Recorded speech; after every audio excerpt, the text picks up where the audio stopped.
Good afternoon. Welcome to the fifth session of our conference, Forensic Environments of the Holocaust and its Memory. The session consists of two parts. First part is a keynote section, and the second part is a panel with 4 presentations. After the keynote section, we will have a 15 minutes long technical break. Those who follow the transmission on YouTube or Facebook can address questions to the keynote speaker or presenters. And please feel free to send your questions by email to the address genealogies@enrs.eu. Those who follow us on Zoom can ask questions via Q&A panel, and we will monitor these questions and introduce them to our prelegents. And now let me introduce our keynote speaker. Professor Ewa Domańska is a professor of human sciences at the Department of History at Mickiewicz University in Poznań in Poland, and a recurrent visiting professor at the Department of Anthropology and Archaeology Center at Stanford University. She is president of the International Commission for the History and Theory of Historiography and a corresponding member of the Polish Academy of Science. Professor Domańska teaching and research interests include comparative theory of the humanities and social sciences, history and theory of historiography, ecological humanities, ecocide, and genocide studies. Recently, she published a book, Necros, an ontology of human remains, which was published in Polish in 2017 with title Necros – Wprowadzenie do ontologii martwego ciała. The title of her keynote is The Environmental History of the Holocaust, Changes and Challenges. Professor Domańska, welcome to our conference, and the floor is yours.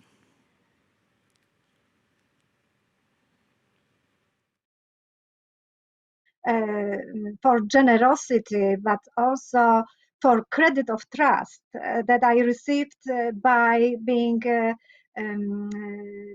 asked to give this keynote. Keynote is a very responsible paper, and I understand that especially if you are watching this presentation online, you expect some intellectual fireworks. And I hope that my presentation is going to provide some.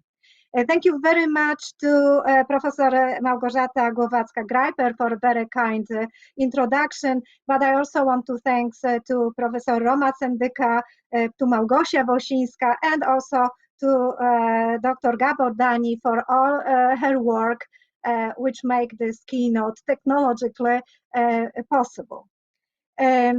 I would like to stress that this is a presentation which is related to a special issue that was published by the Journal of Genocide Research quite recently, and is entitled The Environmental History of the Holocaust. The pilot issue was published in Polish, and I want also to stress that the articles published in English are different, elaborated, verified in comparison to the Polish edition.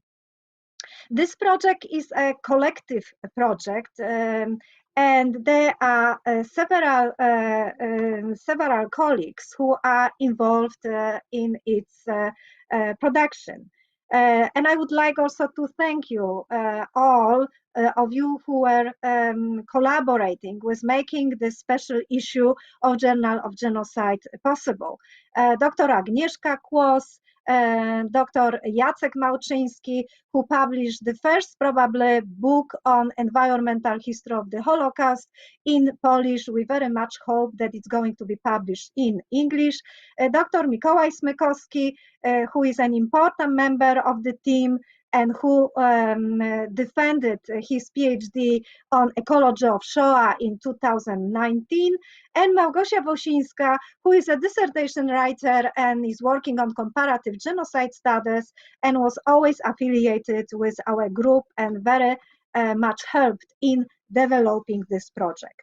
So what I am going to do, I'm not going to reproduce all the information that you can actually find in all these articles. In our manifesto, which is the environmental history of the Holocaust, this is the key text presenting the project, and the case studies that are published by members of the group. I am going to focus on chances and challenges that this project caused. Also, after several years of working on it, we have some second thoughts. We have some ideas how the project might be developed, and we also have some problems with certain issues that I actually would like to discuss with you, that we feel are problematic, might be considered as even intellectually dangerous. As I said, the project is an ongoing. We started it in 2009 with the first article published by JACEK MALCZYSKI on trees as living monuments, and my teaching for Erasmus students, the course on genocide and ecocide studies. This is a course that I am teaching every year, and it helped me a lot to develop to develop ideas that I would like to present to you today. I also wanted to stress that this project, since it was developed by young scholars working on their PhD, and I am a scholar interested in avant-garde tendencies in contemporary humanities and social sciences. So we are all involved in discussions about the paradigm change that are going on in the contemporary humanities and social sciences, which are marked by all these suffixes like bio, eco, phyto, geo, neuro, necro, techno, and zo. So whenever you encounter the terms that begin with this prefix, you might consider it as a kind of marker of this new paradigm. Inspiration for us was the article published by Tim Cole, who actually was, as far as we know, the first scholar who used the term environmental histories in plural of the Holocaust. His article was about testimonies of Jews who survived the war by hiding in the forests, and I would recommend you to read it. I also would like to stress at the very beginning that our project supposed to, as Caroline through the course used to say, complement and supplement Holocaust studies by ecological, environmental themes, motifs. So there is no our goal or intention to present it as a kind of dominant or tendency that's supposed to be dominant in Holocaust studies, not at all. We were just discussing the current condition of Holocaust studies, and we had an impression that there is a kind of, that the discussion about trauma and memory in the framework of Holocaust studies reach some condition of stability. I mean, there are a lot of very interesting cases and studies being published, but we had a feeling that they really do not push us somehow beyond the dominant paradigm in Holocaust studies, while when we are talking to new generations of scholars, they are looking for new ideas, looking for new analytical categories, and they are looking new ways to approach the problem related to genocide. So, as I said, this is just a supplementary, complementary project that's supposed to enrich Holocaust studies and not dominate it in any way. the project was based on the idea that this is not only humanities that are going through environmental shift or turn, but also in Holocaust studies for many years already, we could notice some publications that here and there are talking about the relationship between the Holocaust and the environment.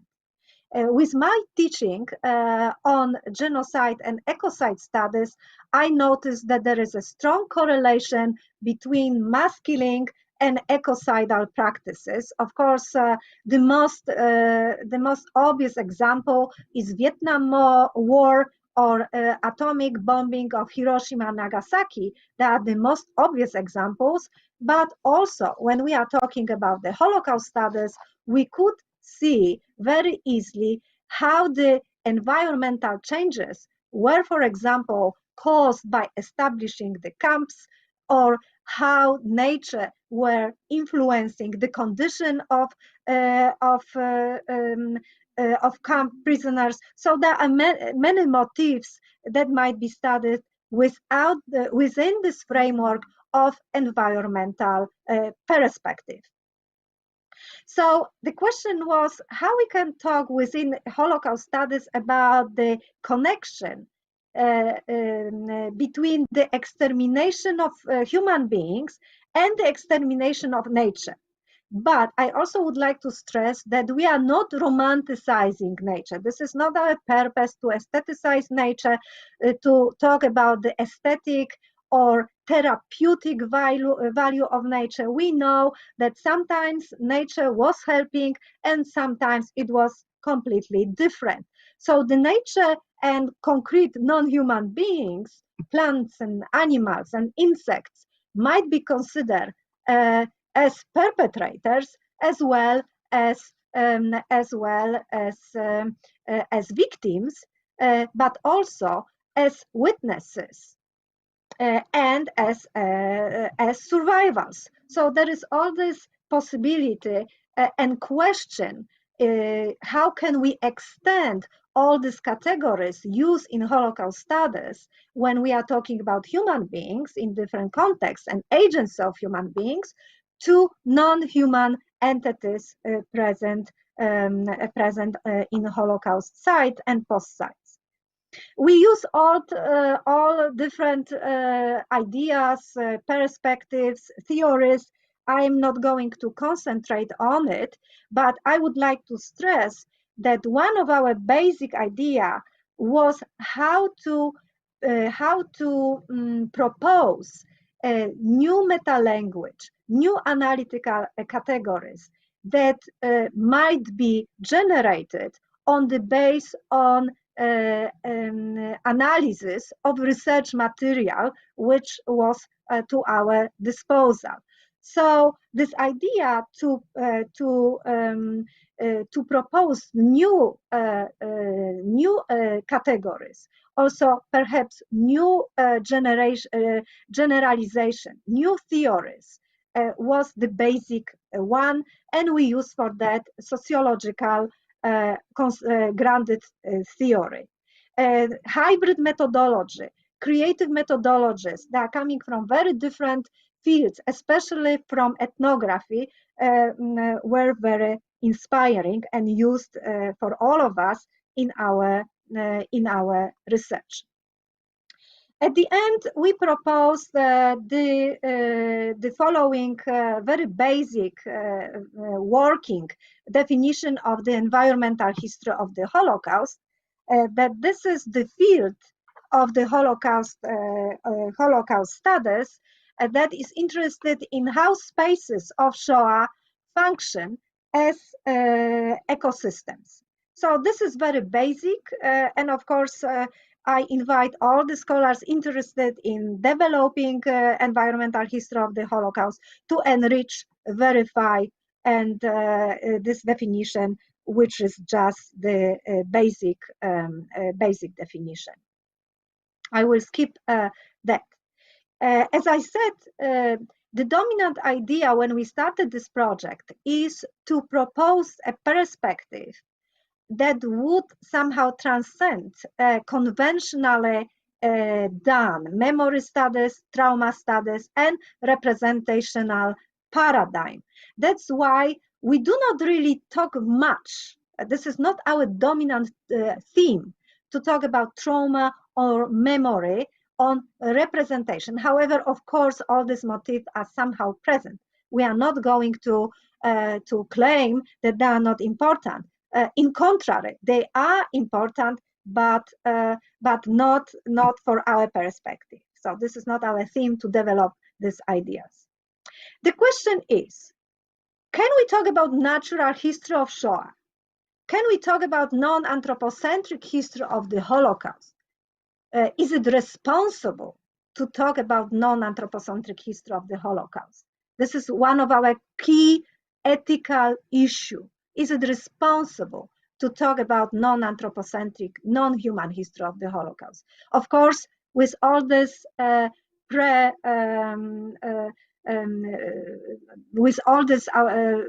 first consideration that we are not going to present it as a kind of dominant trend, but rather seek to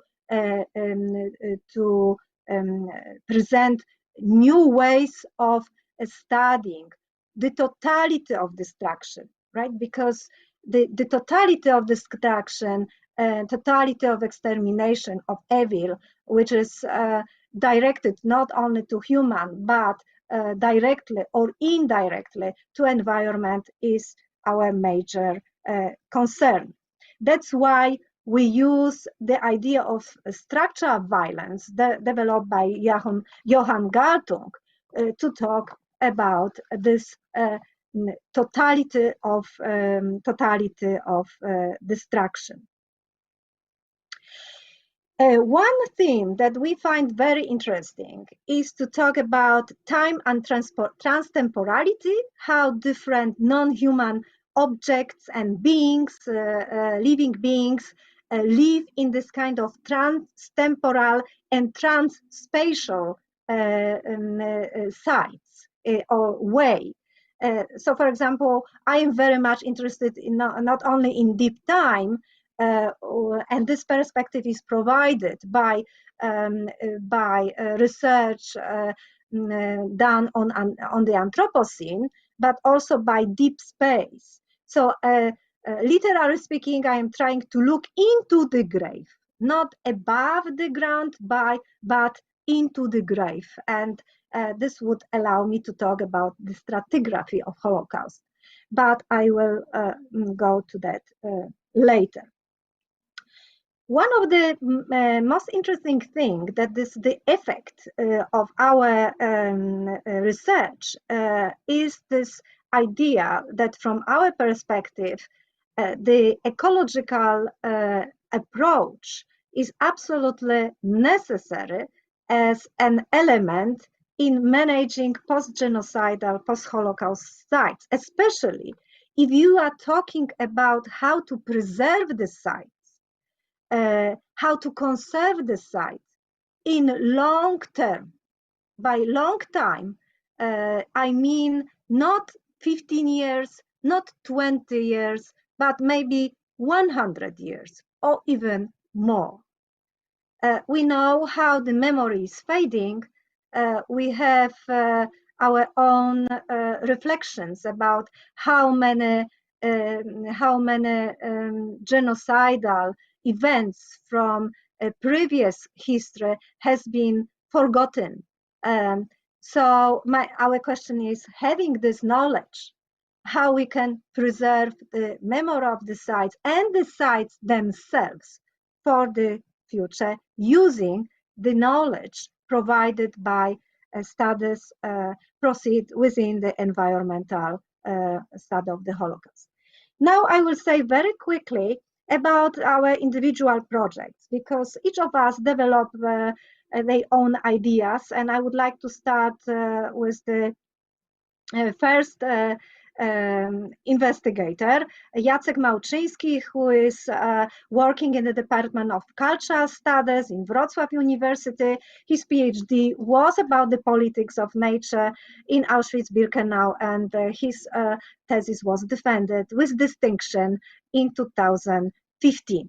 So JACEK is asking questions about how we can look at monuments as a special environment, and how, while looking at different layers of different living beings that are living on monuments, how we can actually change our approach of preservation this sites. And he's also interested in how these artistic projects are affecting environment. Are they, for example, he studied famous art project by Oscar Hansson. As we know, at some point, Hansson was trying to bring the idea of making out of Auschwitz a kind of ground zero, right? So he was he wanted to use chemicals to make the environment completely dead and gray. So this would be a problem for us, right? Because it is like replacing genocidal strategies, but by ecocidal strategies. He's also interested in living monuments, in eco-witnesses, especially trees, how we can talk about trees and about plants as survivors and as eco-witnesses. Maybe about him. Agnieszka Kłos, who is an artist, a writer, also a historian, is working at the Academy of Art, also in Wrocław, and she is interested in eco-criticism. She was very much inspired by phenomenal studies by Professor Aleksandra Ubertowska, who is working on eco-criticism of the Holocaust, and this was her main inspiration. Agnieszka was writing on the colors of the Holocaust, about the green and gray colors that she studied on the base of Helena Birnbaum poems. But one of her conclusions that I find very inspiring is about how we can talk about the ethics of reciprocity. If we consider plants, for example, as survivals, how we can think about plants in such a way that we can grant to plants also the status of survival, and of course by using in this concrete case the ethics of reciprocity. The second of her claim was that because we have so many problems with how the post-Holocaust spaces and also camps are managed from environmental point of view, perhaps we can think about preserving the sites in terms of land art. How, for example, the land art might help us to develop projects that would memorize the sites without harming the environment. And there are a couple of projects that we like by Andy Goldsworthy and Robert Smithson. My project is more related to my interest in necro heritage, and everything that you will read by me recently has the prefix necro. So necro heritage, necro site, eco-necro perspective. For me, pro-eco means also pro-necro, which means that I consider also Holocaust sites as sites where we are dealing not only very often with ecocidal practices, but also necrocidal practices. So I believe that we can actually kill the dead, and we might still do it. I mean, this is not only with what happened during the Holocaust, but as I said, since we consider Holocaust as an ongoing process, which are still showing us its effect, not only in social sphere, but also in the sphere of nature, these necrocidal practices might be also visible. What I mean by necrocidal practices is a specific way of managing or not managing the sites which contain human ashes or human remains. So because our projects are also transdisciplinary, many of us are going to botany, forensic sciences, of course, in my case, soil science. This project is not only interdisciplinary from the point of view of interdisciplinarity between humanities and social sciences, but also we are flirting with natural sciences, forensic sciences, life sciences. So I am very much interested in how soil sciences might enrich our understanding of what we mean by memory, what we mean by archive, how we can talk about soil that remembers, not in metaphorical way, but in literary way, from the point of view of chemical and physical processes which are described by soil scientists. I also very much interested in material culture of mass graves. And first of all, I am interested in various figurations of human remains and human dead bodies. Well, here we are dealing, in the case of Holocaust, only with ashes, all with human remains, sometimes if we are thinking about the Holocaust by bullets, of course. So basically, I am very much interested in the environmental history of the graves. I consider the grave as a kind of ecosystem, which is a very living site, very living. And particularly, I am interested in hybrid subjects. Like, for example, here on this photography, you have a human skull and the tree is growing out of the skull. I call this phenomena necromorphs because they are morphing. The human bones are morphing with plants. Sometimes they are also morphing with rocks, or sometimes with human remains, with animal remains, or with artifacts. So I'm interested in the figuration of the subject, which I call necromorph. And in case of artifacts, I call them exhumates, especially because some of these objects have been exhumated from the mass graves. So they are as we know, they are very particular objects. The objects exhumated from mass graves have very particular status. So I ask, do they have intrinsic value? What are the hierarchy between these artifacts?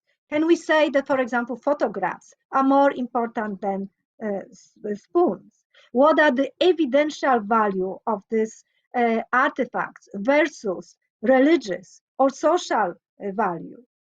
How we can talk about the history of the Holocaust from the perspective of exhumates. So, of course, I know that there are studies about artifacts found on the territory of the camps or mass graves, and I am particularly interested in these objects which have been exhumed because they have, I think, apotropaic value.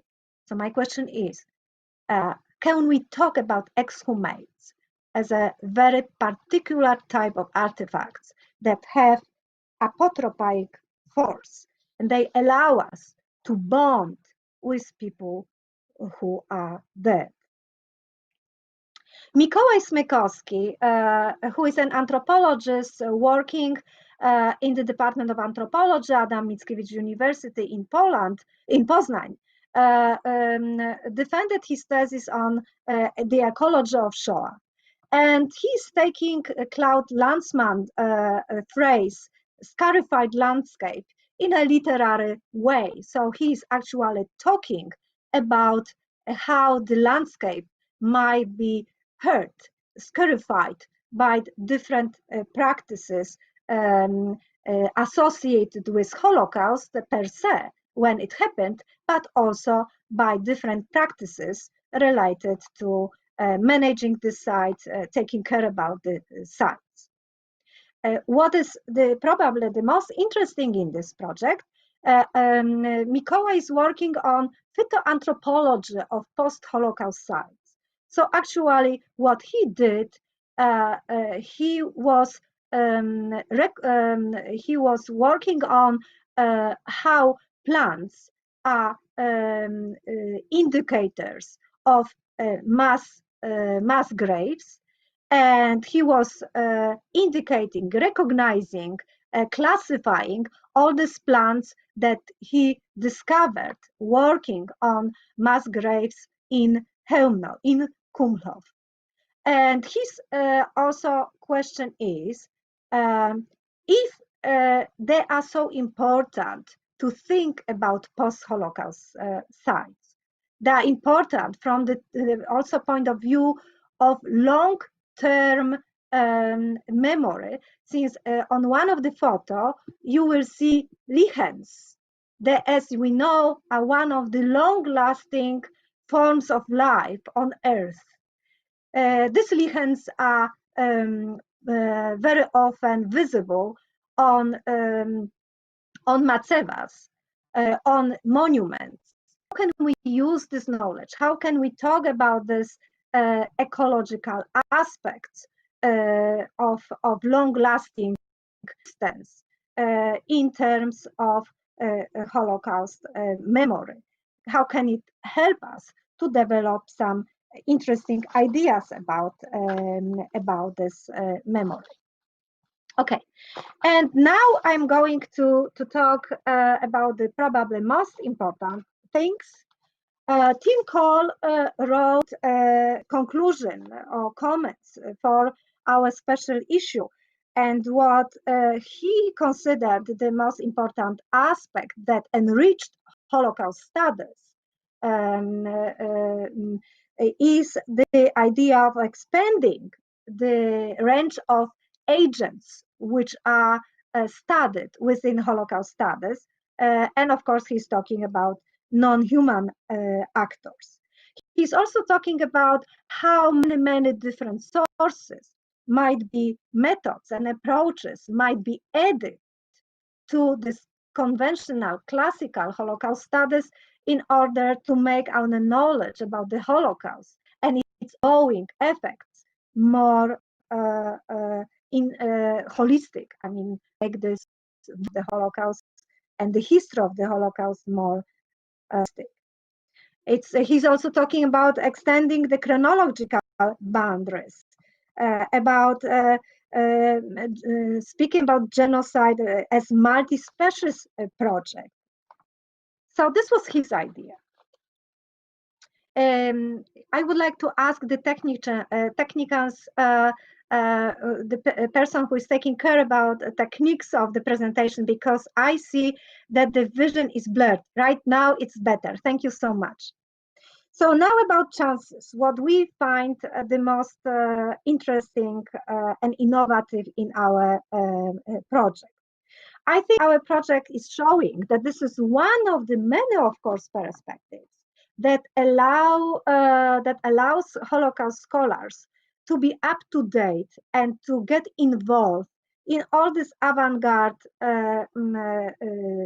approaches discussed in the contemporary humanities and social sciences, including new material culture studies, animal studies, plant studies, debate about the Anthropocene, climate change, and so on and so forth.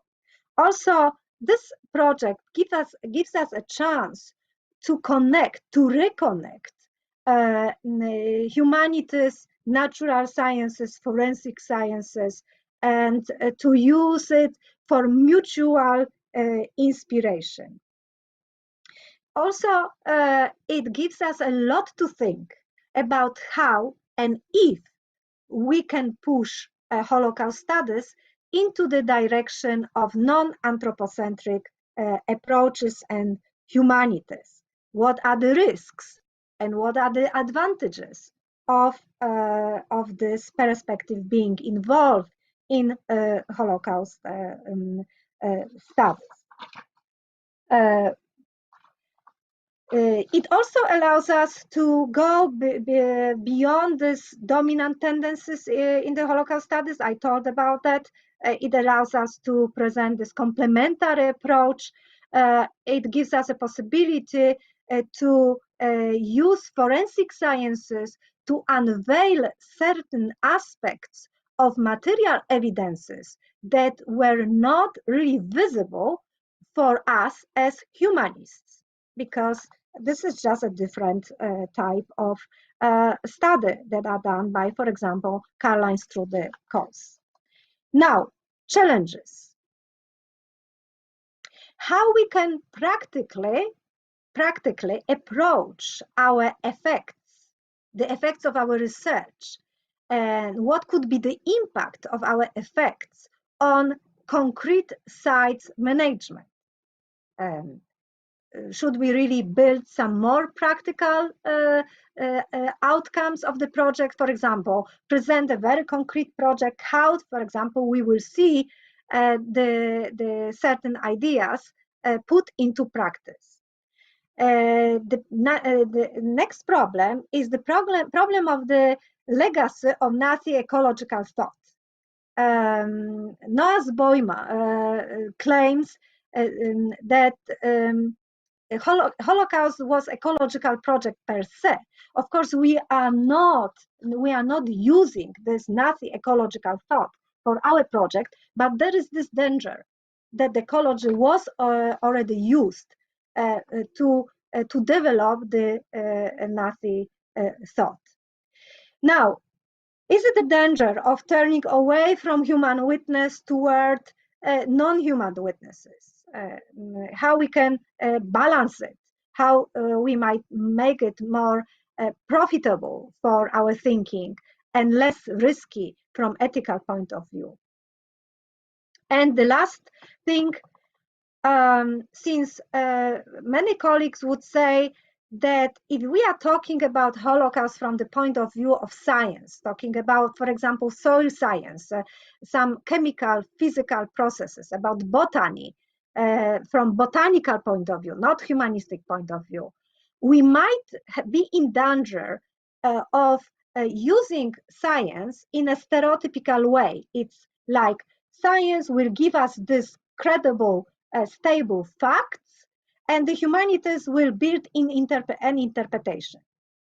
This is not our approach. We do believe that science is not giving us more credible facts than humanities. And this is not only our view, this is the view of many scientists which are trying to merge with humanists, right? So we are not using this approach. Of course, some humanists are really complaining about the language, which are becoming too technical, filled with scientific terminology. One of the most dangerous effects is the danger of revisionistic discourse.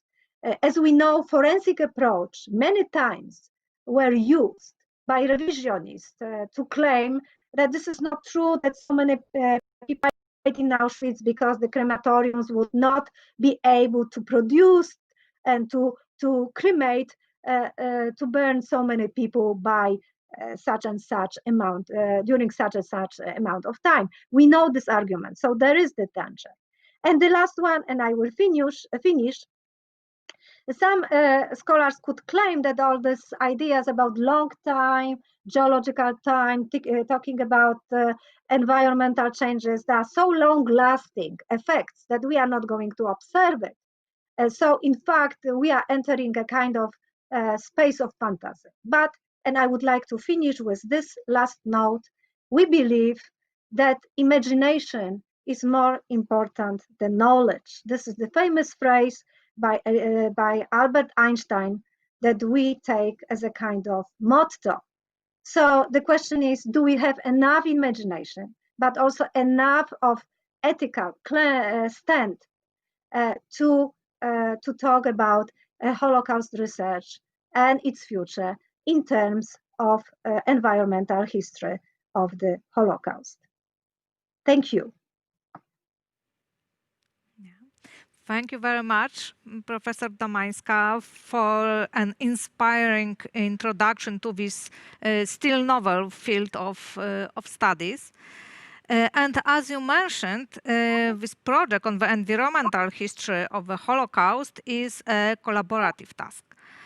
And we have today an opportunity to meet also another member of the research group, MIKOŁAJ SMYKOWSKI, who holds a PhD and is an ethnographer and cultural anthropologist and assistant professor at the Institute of Ethnology and Cultural Anthropology at Adam Mickiewicz University in Poznań in Poland.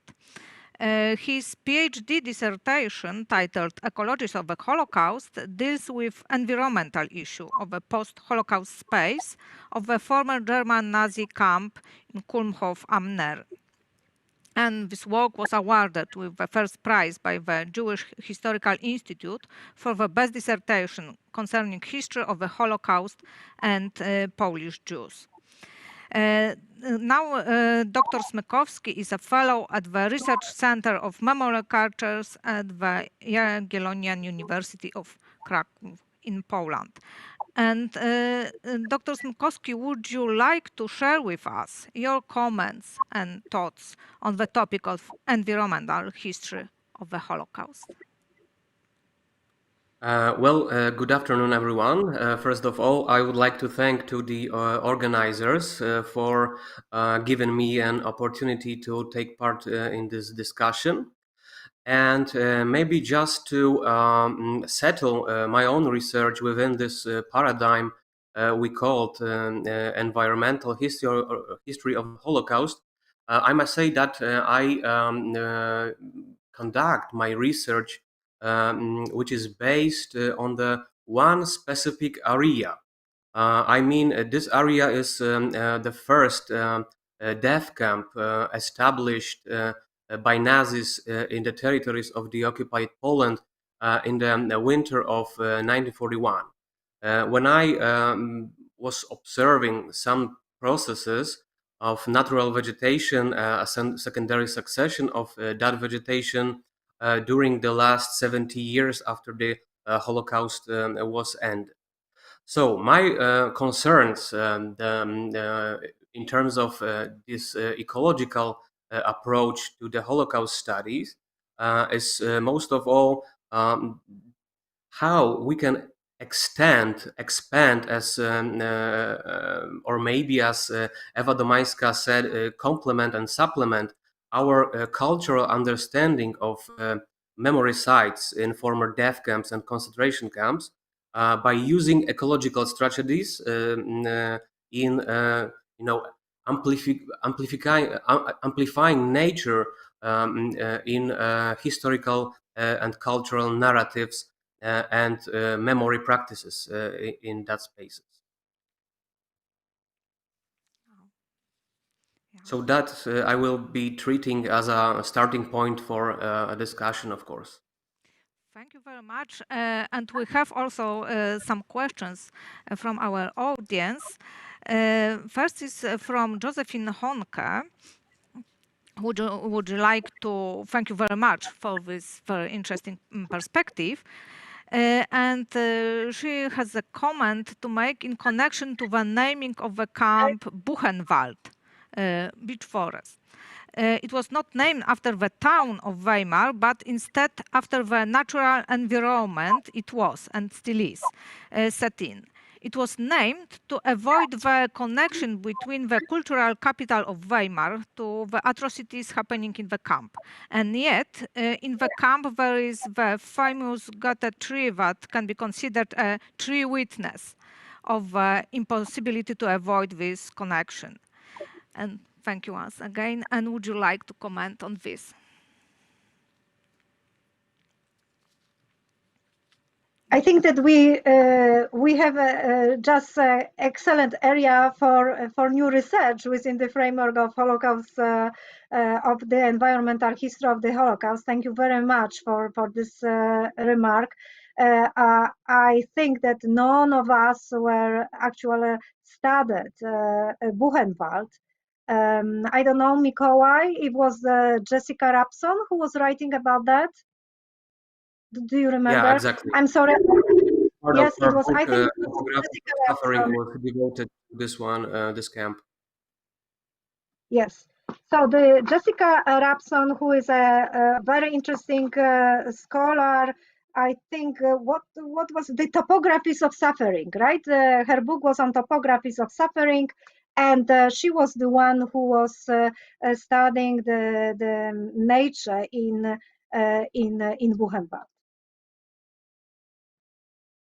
And we have also questions to a methodological and theory of your studies. So the first question is, what are the main sources of environmental history?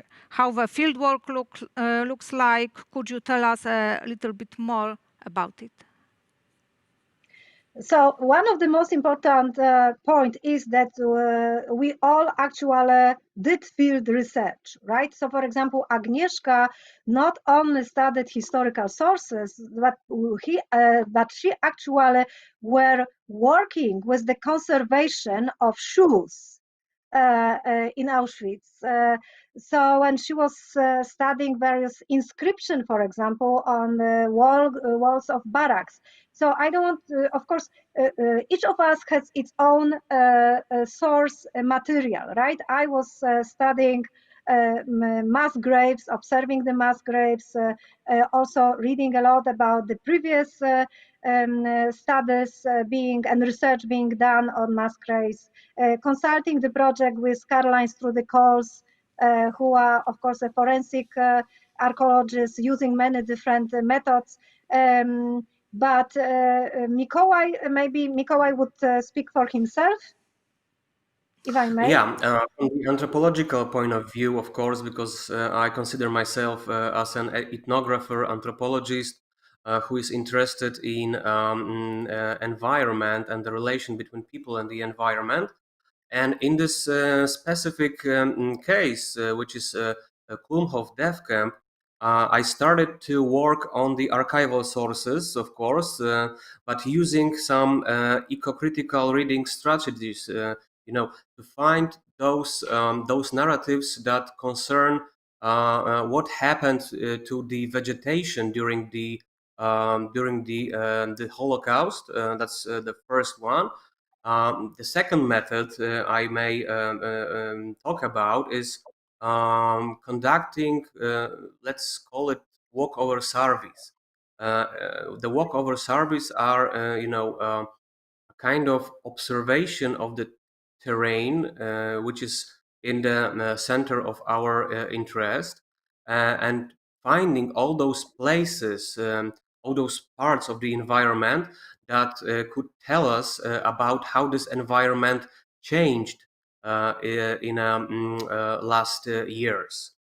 So this observation maybe not so ethnographical in the traditional way of thinking about ethnography, but in this new modes of multi-species ethnography was a part of my methodology while being in the field, doing field research. Yes, you mentioned this topic of environment as an archive, and we have also another question from Gabor Dani to this issue. So, where are the limits of such kind of archive? What is the archive remains silent about, and is this kind of archives maybe controlled by human actors, and to what extent? Mm-hmm. Thank you very much. As a historian, I would use the very famous statement by Collingwood that everything is a potential source. Everything is a potential source. Everything is an archive for us, including the soil, right? The problem is that we need new frames to ask different research questions. So if we, for example, use the frame of the forensic science or the environmental humanities or multi-species theory, it would direct us to different questions that we might ask to particular sources that very often were used many, many times. For example, Agnieszka was studying also poems by Helena Birnbaum, or we can study letters and memoirs and so on and so forth. This is not the problem what we study. This is the problem of properly asked research questions. And the questions might be changed by changing a theoretical frame. And this is the innovative potential that I see not only in environmental history of the Holocaust, also post-colonial history of the Holocaust, in new material culture studies, and many different approaches we see in the contemporary humanities. So everything might be the source. We can treat everything as archive. This is not the problem. The problem is what kind of questions we would like to ask, and do we have enough imagination to formulate innovative questions that would show the potentiality of the source from a different point of view, previously unnoticed. Yes, and to continue this issue of archive, more detailed questions on the archival practices. So what are the archival practices which are necessary to run such kind of environmental archives? Well, it depends what kind of sources we study, right? Because we have kind of very conventional practices when we are dealing with written sources. But, of course, and that's why I was talking about exhumates. If we are dealing with written sources, for example, the notes written by members of Sonderkommando Auschwitz, right, which are hidden in the mass graves, probably our approach to these sources, and not probably, they are different, right? And we know that they are different. My question is, how different theoretical frames could allow us to approach the sources from different ways. So for example, from environmental point of view, if we are talking about conservation practices, for me, it would be very important not only to talk about the facts and the evidence about the Sonderkommando Auschwitz, for example, notes found in the grave, not only from the point of view of evidences of crime, but also from the point of view how they are changing because they are mingling without human ashes and human remains, right?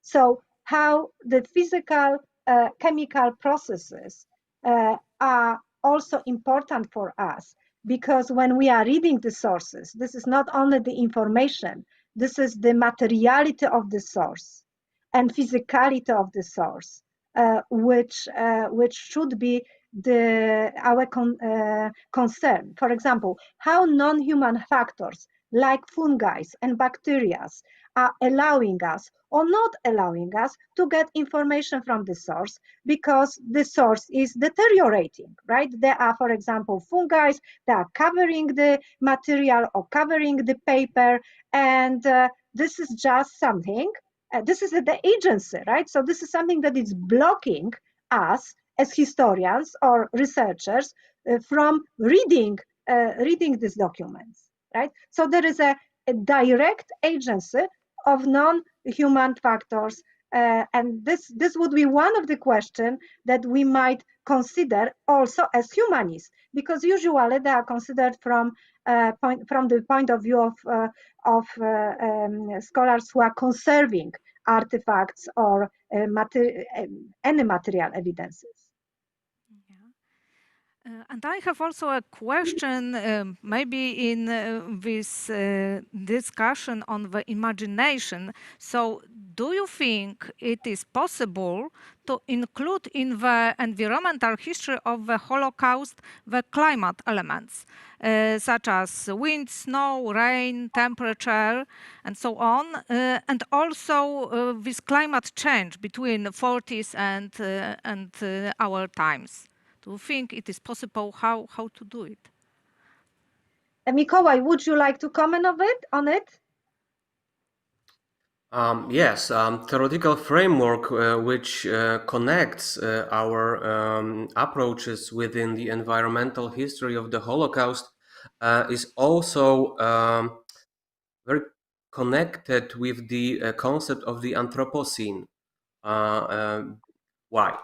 Because while we are living during this so-called by geologists age of Anthropocene, we have to take into consideration such aspects of changing environment as climate changes, ongoing anthropopressure on the local ecosystems, and rethink our responsibility about those ecosystems.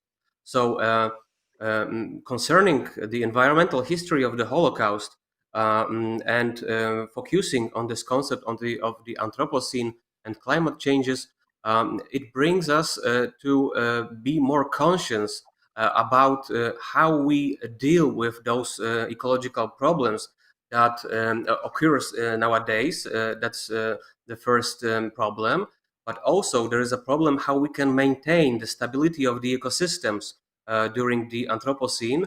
And for example, within the Holocaust studies, there are a room for the discussion how our practices of preserving materiality, the material remains of the Holocaust that we treat as as evidences or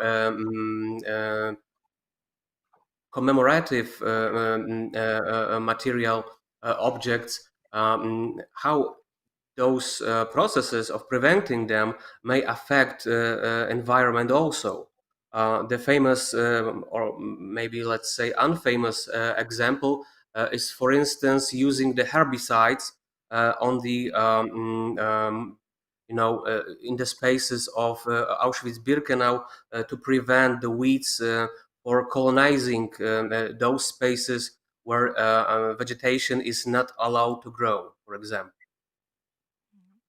Thank you very much. And we have also a question from Dominic Williams to Professor Ewa Domańska.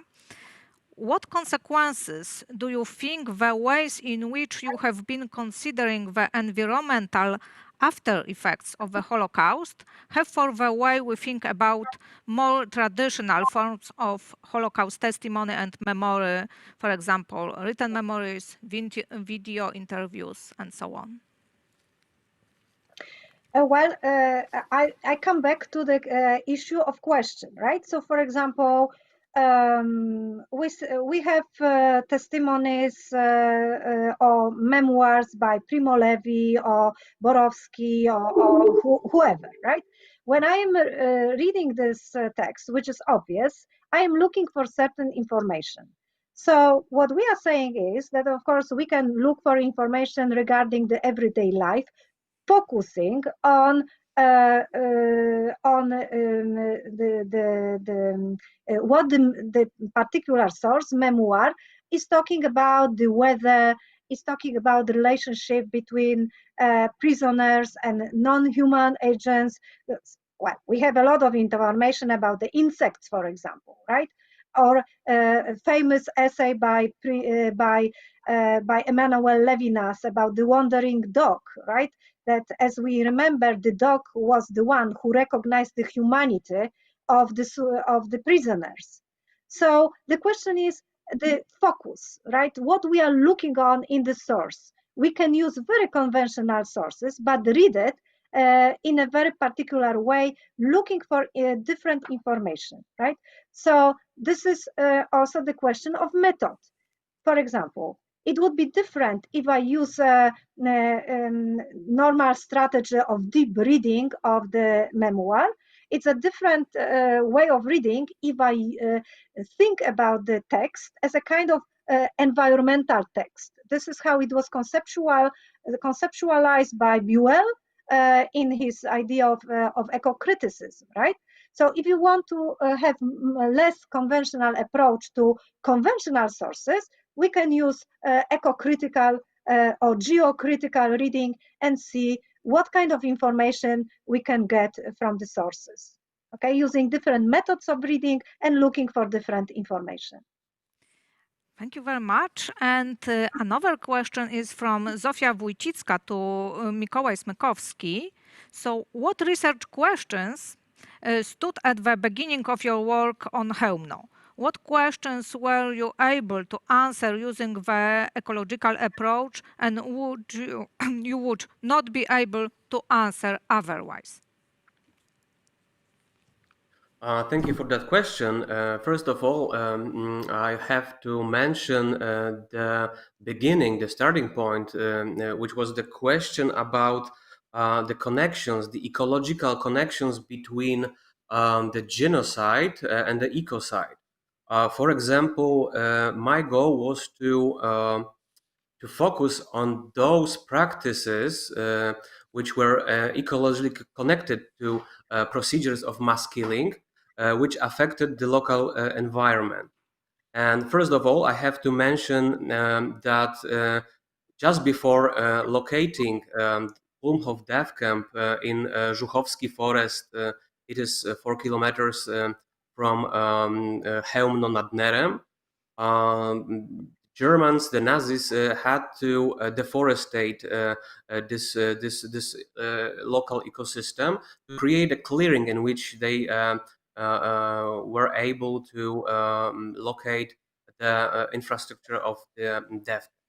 So that's the first question. The second one was how the local foresters were involved in the process of providing wood for crematories that were also located in those forest clearings.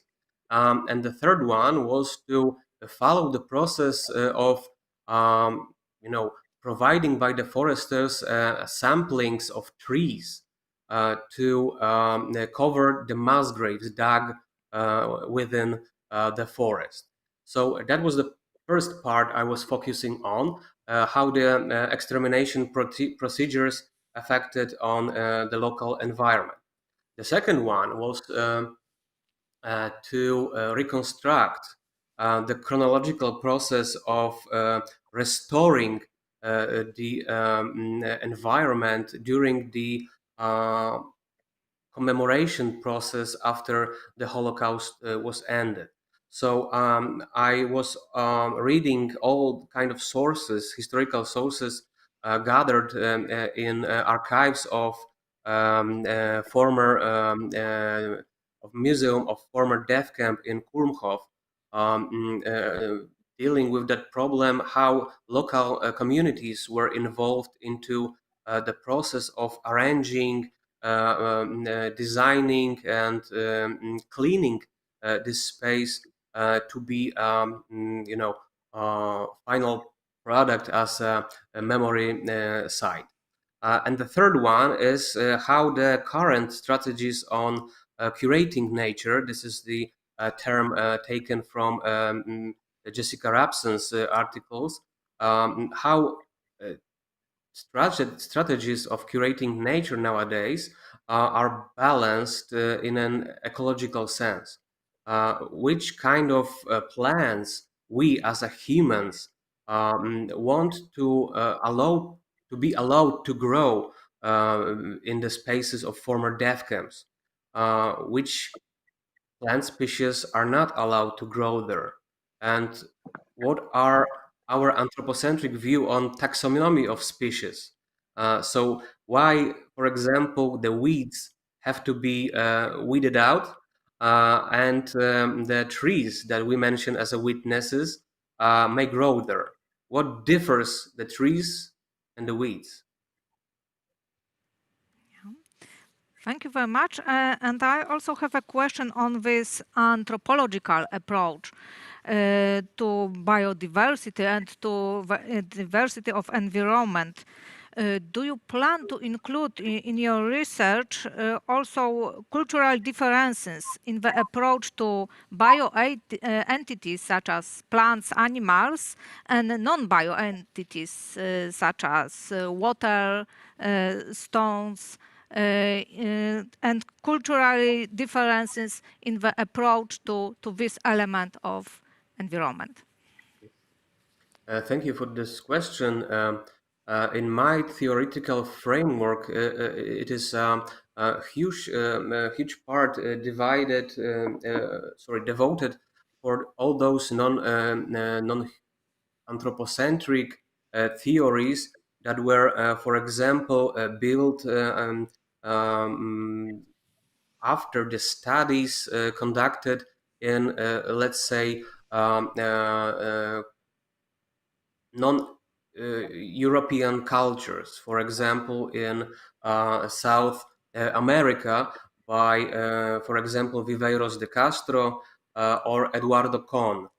This is the project which is called Anthropology Beyond the Human or Beyond the Humanity, that deals with some problems of treating plants and other species in terms of agency, new animisms, and so on. And in answering the second question, in perspective of my ecological research in Chełmno, water have a crucial significance because the ashes that were taken from the crematories after the burn process were also scattered not only within the forest ecosystem, but they were brought to the bridges over the Varta River and Ner River, and then scattered into the water. So also the water that flows in many directions from that point where those ashes and cinders were scattered, dispersed, deposited in the water. In my opinion, the ontological status of water in that context changes because the water becomes some kind of ontological reservoir for the agency of those dead people, and shows the agency of what we consider as dead matter, water itself. So yeah, this is why anthropologists, as Professor DOMASKA mentioned, and historians dealing with environmental history of the Holocaust have to also use not only methodological practices, but also imaginary ones. Yeah, thank you very much. And also another question on the language used when people talk about environment during the Shoah as a witnesses, and also on the contemporary environment. For example, in the mass graves of former death camps. So how this language is affected by contemporary biological sciences language. And also this using these notions such as DNA, such as necros, as ecology. Do you think that it is affected, and what it affected your research? In some cases, scientific language can really help us, to stimulate our imagination. And it's not only forensic, right? Because it has good sides and, I mean, advantages and disadvantages, right? Because when we use terminology coming from forensic sciences, we have to somehow treat all these killing sites as forensic sites, and talk about forensic landscape and so on and so forth. Of course, it's very inspiring, right? But it also has its own limitation. It means that we also have to proceed with all this terminology and talk about, for example, not traces, but evidential trances, talk about all the artifacts and human remains as evidences of crime, corpus delicti, right? So sometimes it might have some limitation. On the other hand, for example, let's think about microbiology. We might talk about the problem of ruination of remains of barracks in different camps in terms of biological deterioration, which are made by fungi and bacteria and so on and so forth. You know that the bacteria are called enemies of memory, right? So, for example, my question would be how we can enrich our consideration about memory of the Holocaust, generally speaking, including memory which are related to particular particular buildings which are still present on the post-Holocaust sites, when we are talking about bacteria as enemies of memory. When we are talking about, for example, biodegradation, corrosion, decomposition, about ruins, but as I said, from the point of view of bacteria. And I want to say, because I'm very sorry that Jacek Małczyński couldn't join us. He has some emergency situation at home. But he is also one of us who are studying monuments from that point of view, and using art, bio-art related to Holocaust memory, Holocaust studies, when dealing with these problems, right? So I want to stress that we also use art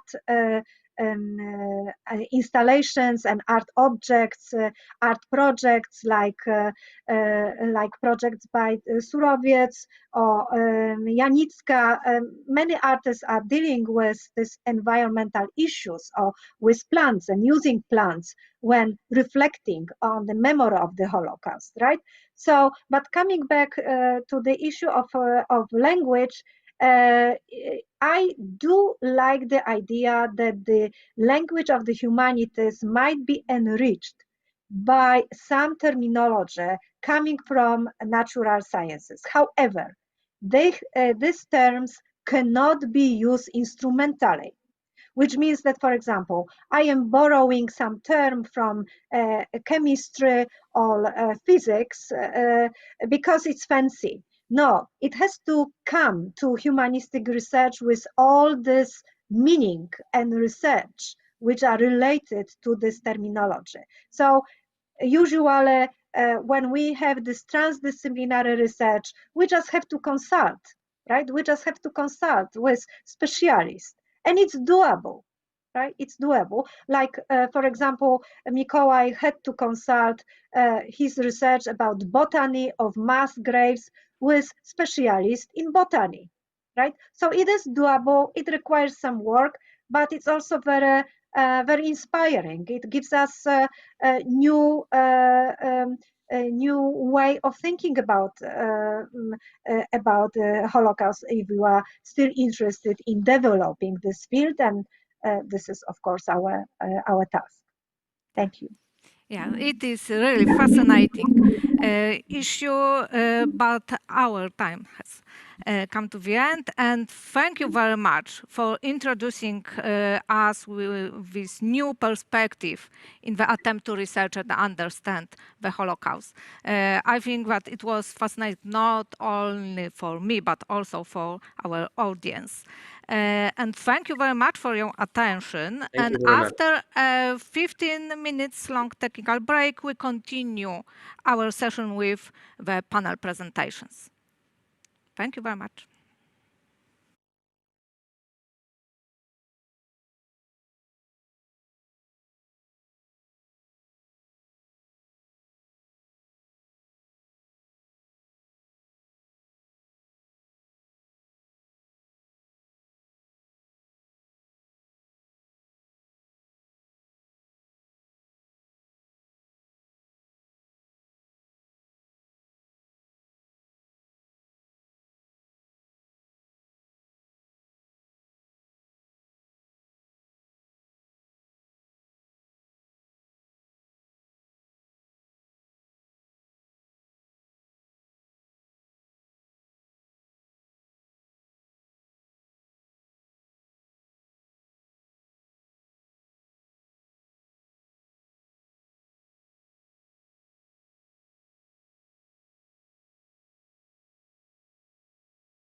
Welcome to the second part of the panel Forensic Environments of the Holocaust and its Memory. We would have today 4 panelists. Our first presenter would be Hannah Wilson. Hannah Wilson holds an MA from the Weiss-Livnat International MA program in Holocaust Studies at the University of Haifa. In 2016, she was awarded funding from the Arts and Humanities Research Council to begin her PhD research at the Department of History, Nottingham Trent University. From 2014 until now, she has participated as a research student at archaeological excavations at Sobibór at Treblinka death camps. She is currently working with the Imperial War Museum London to help develop the new Holocaust galleries and has received a research grant from the Fondation pour la Mémoire de la Shoah. The title of her presentation is The Material Memory of the Sobibór Death Camp in Private and Familial Spaces. To Hannah Wilson, the floor is yours.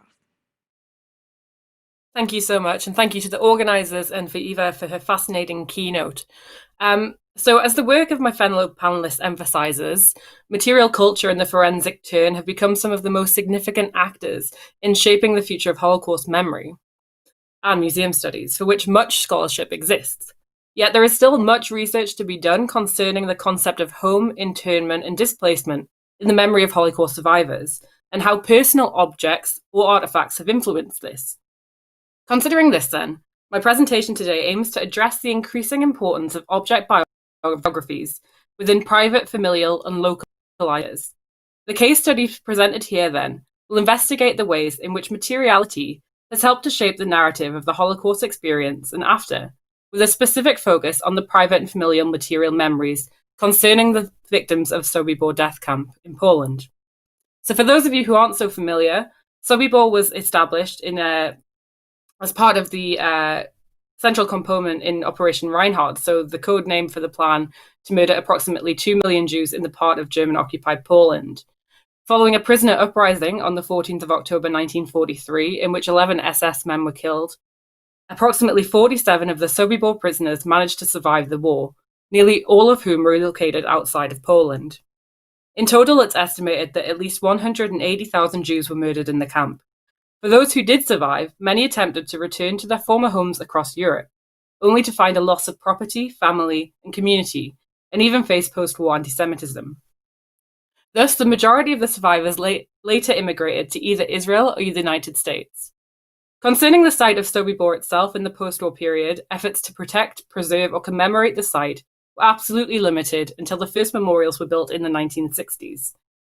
Prior to this, the site was extensively looted by locals in the surrounding areas, meaning that the discarded items and valuables that remained in the ground following the Nazi destruction of the camp entered private homes or state institutions. Only through recent archaeological works on the site has the site's material memory developed in a real and meaningful way that seeks to re-identify the victims and their struggles, as well as provide a glimpse of everyday life in the camp. Many of these are now on display in the new museum that's been built at the site of Sobibór, which opened last month. Outside of Poland, however, Sobibór remained a prevalent part of the memories of the Sobibór survivors, as they sought to rebuild their lives and their families in new locations. Some maintained long friendships after Sobibór, or were able to meet up in their new locations and even perform private commemorations of the uprising. Moreover, despite leaving Poland with only few valuables or belongings pertaining to their former lives, and following their experiences during the Holocaust, certain mementos were recovered or carried with them throughout their post-war movements, taking presence and a resting place within their new private and familial spaces. Considering this, the part of my research that I present here today aims to address the increasing importance of individualized object biographies, or as Marianne Hirsch has deemed them, testimonial objects. Following the emigration of the Sobibór survivors after the war, I seek to emphasize the memory and experience. I seek to emphasize the increasing importance of material culture within the home, where the transmission of memory and experience is often accessed through the presence of historical objects. Through semi-structured qualitative interviews and personal visitations, I analysed the relevance of these items for both the survivor and for the succeeding family generations, and how this has affected their own individual understanding and perception of Sobibór as part of their own personal narratives. To quote anthropologist Carol Kidron, descendant narratives describe artifacts or souvenirs carried away in flight from the death world, in this case Sobibór. These objects function to make the absent past present for the family. Such artifacts evoke the past through the imagination of kinetics, of everyday material activity, and object-related practices. These objects, then, are carriers of lived memory and present the central experience of survival within the neutral home. The meanings they possessed, first to the survivor and then to the family, are multi-layered and embody the complexity of inherited trauma and what it means to confront the Holocaust in private and individual spaces. With this in mind, I'd like to now present 3 case studies from my thesis to you today, the first of which concerns Sobibór survivor Filip Białowicz. Filip had been deported to Sobibór from his hometown of Izbice in Poland when he was just a teenager. He escaped with his older brother Simka, who later settled in Israel. Filip relocated to New York to work as a jeweler and passed away at the age of 90 in 2016. In his memoirs, A Promise at Sobibór,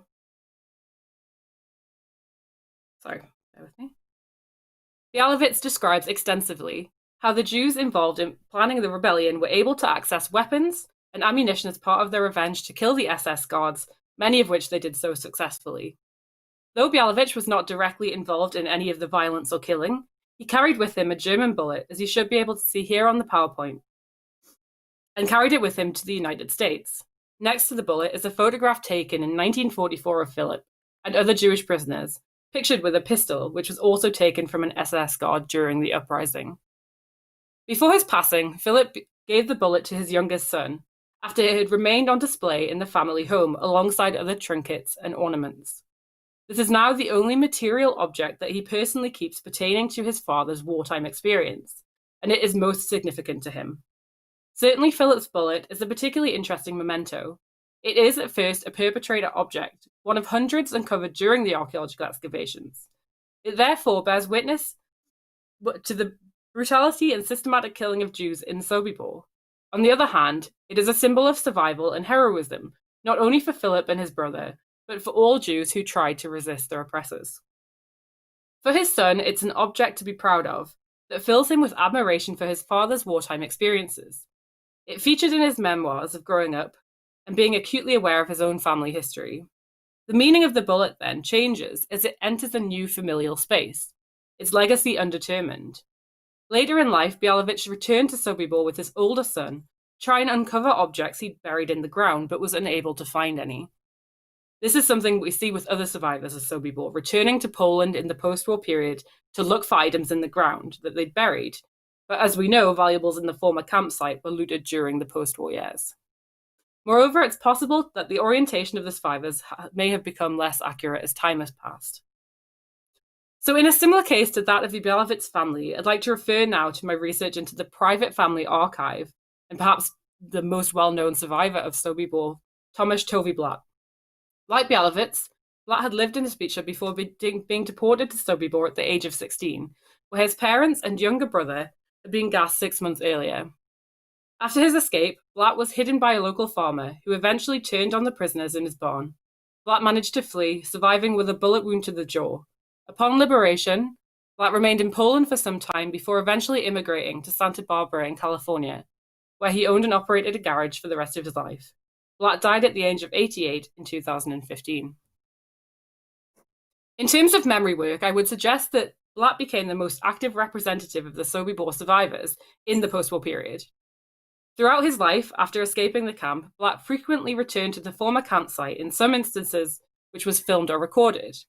For instance, footage from the early 1960s depicts Blatt walking across the camp terrain and can be seen picking up bones from the ground, as well as handfuls of ash and even hair.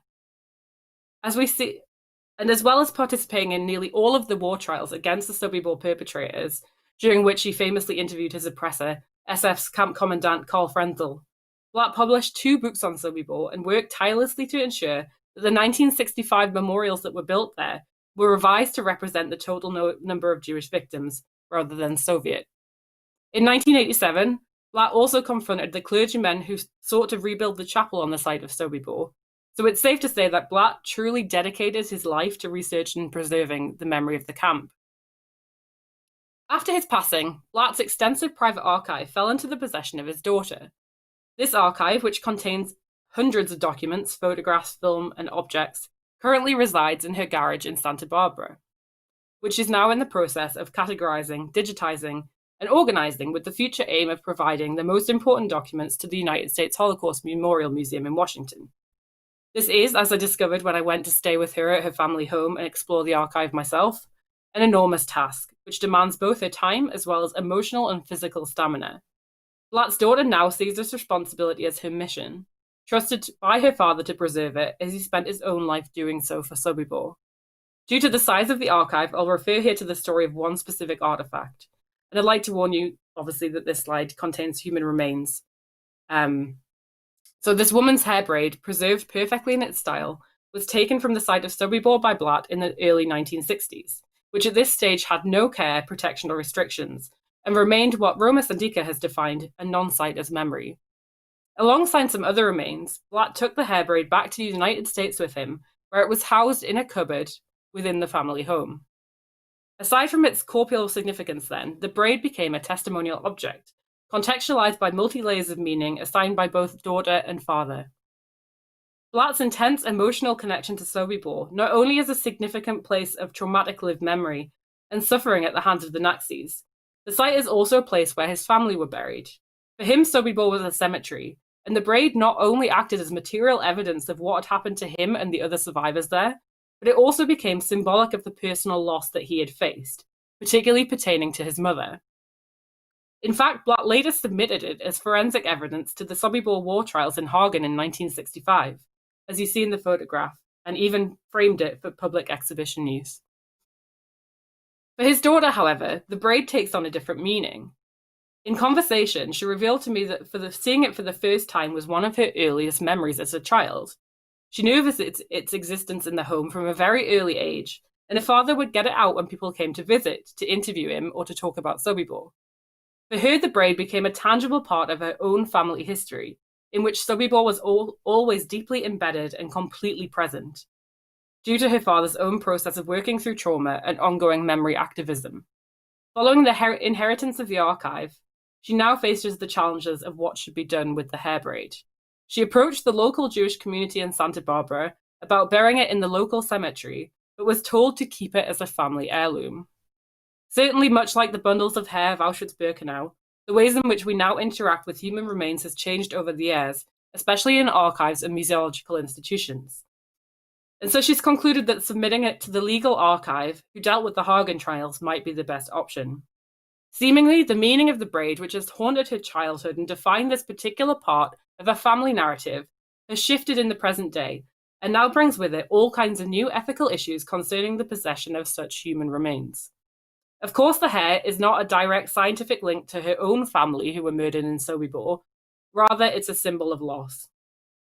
Thus, her father's determination to preserve the memory of the camp and provide authentic evidence to the murder of Jews there has become, in a sense, her burden, and has integrated into her own daily life in a very powerful way.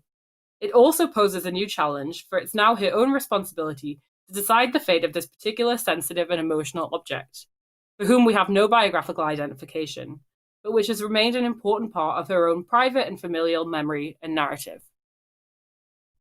The final case study I'd like to present is that of Polish survivor Chaim Engel. Chaim and his wife Selma escaped Sobibór together, having met and fallen in love in the camp. Unlike Philip Yalowicz, Chaim was directly involved in the killing of an SS guard. In his testimony, Chaim claimed that he stabbed the guard and cried, "This is for my father, my mother, and all the Jews you killed." After escaping, Chaim survived in hiding with Selma.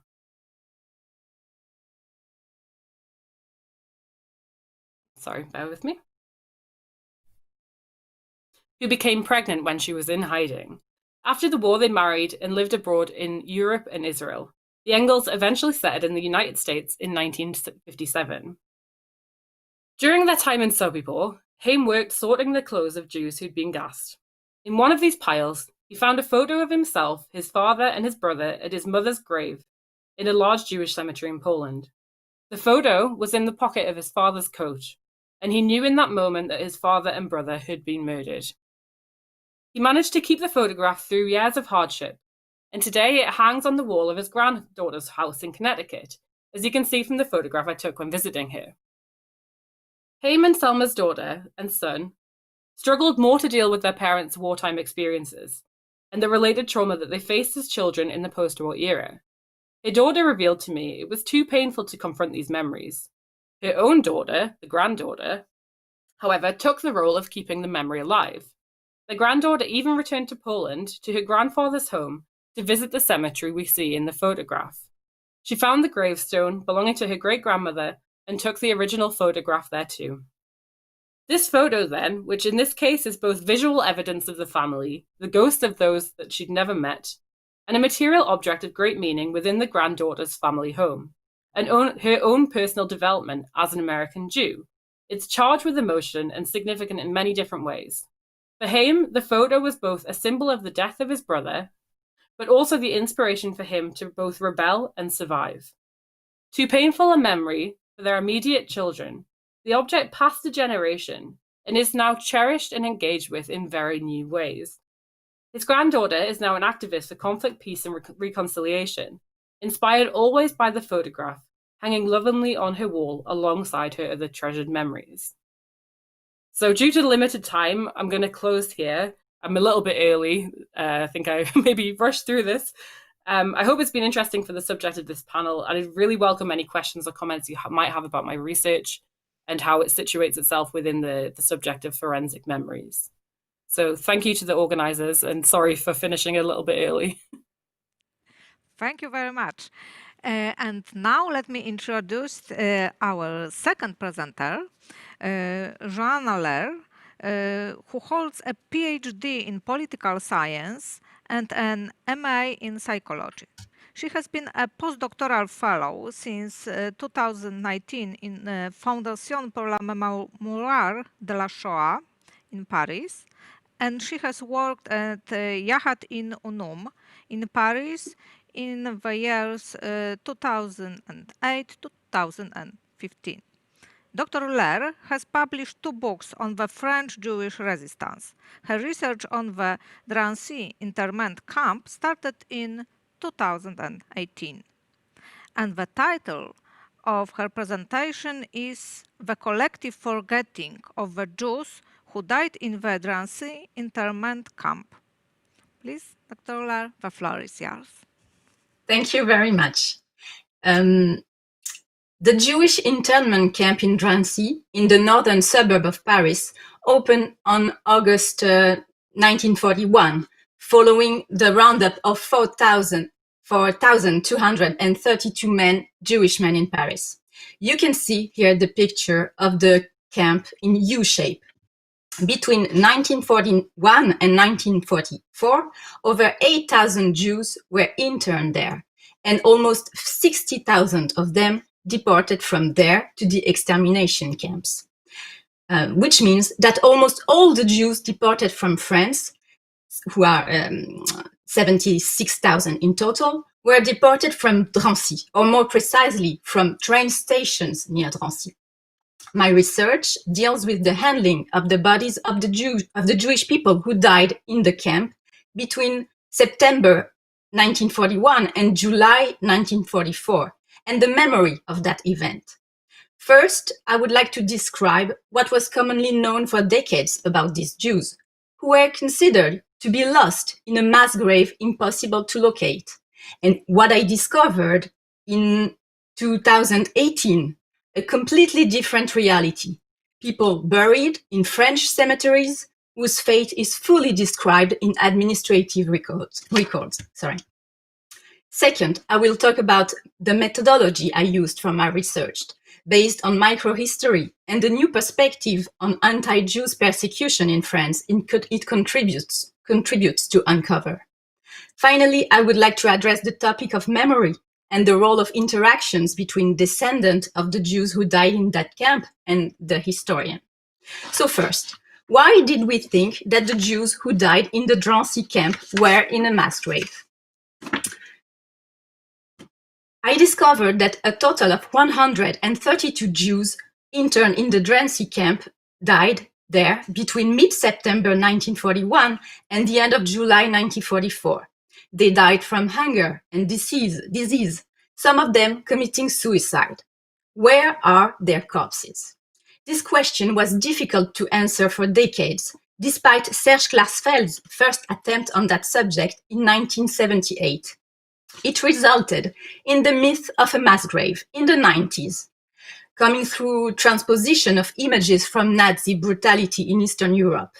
In the Warsaw Ghetto, a cart would come round in the early hours of each morning to collect the bodies of Jews who had died in the streets or who had been placed on the pavement by their families who could not afford to bury them. These bodies were then collectively buried by the Judenrat in a large mass grave in the city cemetery.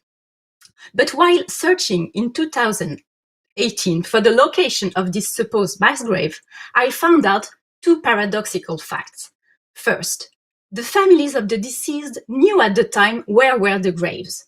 As a proof, I found out that between 1943 and 1960, the bodies of 25 internees who died in the Drancy camp were transferred by their families from their initial burial place in a Parisian cemetery to another location.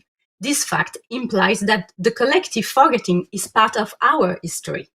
And second, there is abundant evidence in the archives of their handling by the French police, the judicial system, forensic medicine, the consistory, funeral businesses, and Paris cemeteries. Corpses were handled according to administrative procedures commonly applied across the country, the normalcy of which may be surprising. So what was precisely the handling of the bodies by the French police and the judicial system? When an internee died, a declaration of death would be issued by the medical service office and then sent to the camp commandant. The camp commandant would call by phone the Paris prefecture of police and the judicial police officer of the police station nearby in Pantin. This police officer would requisition a doctor practicing in the town of Drancy to produce a forensic report after examining the body at the police station. Second, the police officer would instruct the police station located in the home arrondissement of the deceased to notify the family and ask a family member to come to police station to formally identify the body. In some cases, the judicial police officer would send investigators to the camp to establish whether it was truly a suicide or a murder. A final police was systematically produced. And you can see here the picture of the police file on Louis Worzanger death in January 1943. The administrative machine followed a normalized procedure. All deaths in the camp were recorded with the civil registry service at Drancy Town Hall. Corpses would then be transported to the Paris morgue, either from the police station or from the camp, either with an autopsy request or simply while awaiting burial. Only the public prosecutor could authorize the burial, which would be arranged by the city administration of the 12th arrondissement of Paris. In short, you did understand, these bodies did not vanish in a mass grave. On the contrary, my research eventually shows that between 1941 and 1944, these Jews were buried in cemeteries, either by their families themselves through Parisian funeral businesses, Jewish or non-Jewish ones, or through the action of the UGIF, Union Générale des Israélites de France, the mandatory union of French Jews established by French law in 1941. More precisely, from summer 1943, internee burials were almost routinely arranged by the UGIF because families were hiding or missing, and a religious service paid for by the UGIF was even provided for each burial. In 2018, I also searched and found their graves in the Parisian cemeteries, sometimes with great difficulties. Here you can see the picture of Israel Baker grave in the Père Lachaise cemetery. He was buried by the UGIF in his family grave in March 1943. You can see you cannot read almost anything on that grave. You have here the picture of Paula Berkovici collective grave in the Bagneux cemetery. This cemetery is located outside of Paris in the south. Paula Berkovici was buried there in November 1942 by the UGIF. You can see I pointed her name there. Most of, oh no, sorry, I forgot one. For the graves still standing, nothing usually indicates death in Drancy, except for a couple of them, like this grave. I will show you. This is the picture of Nuto Goldman and Salomo Jurkiewicz grave in Bagneux. They were buried together on the same day by the UGIF in January 1942 with the note, "Victims of Drancy." Most of the remaining graves are nowadays plain stones whose epitaphs are erased by time, only recognizable by one discrete mark at the back of it, the plot number, which is assigned at the time of the purchase.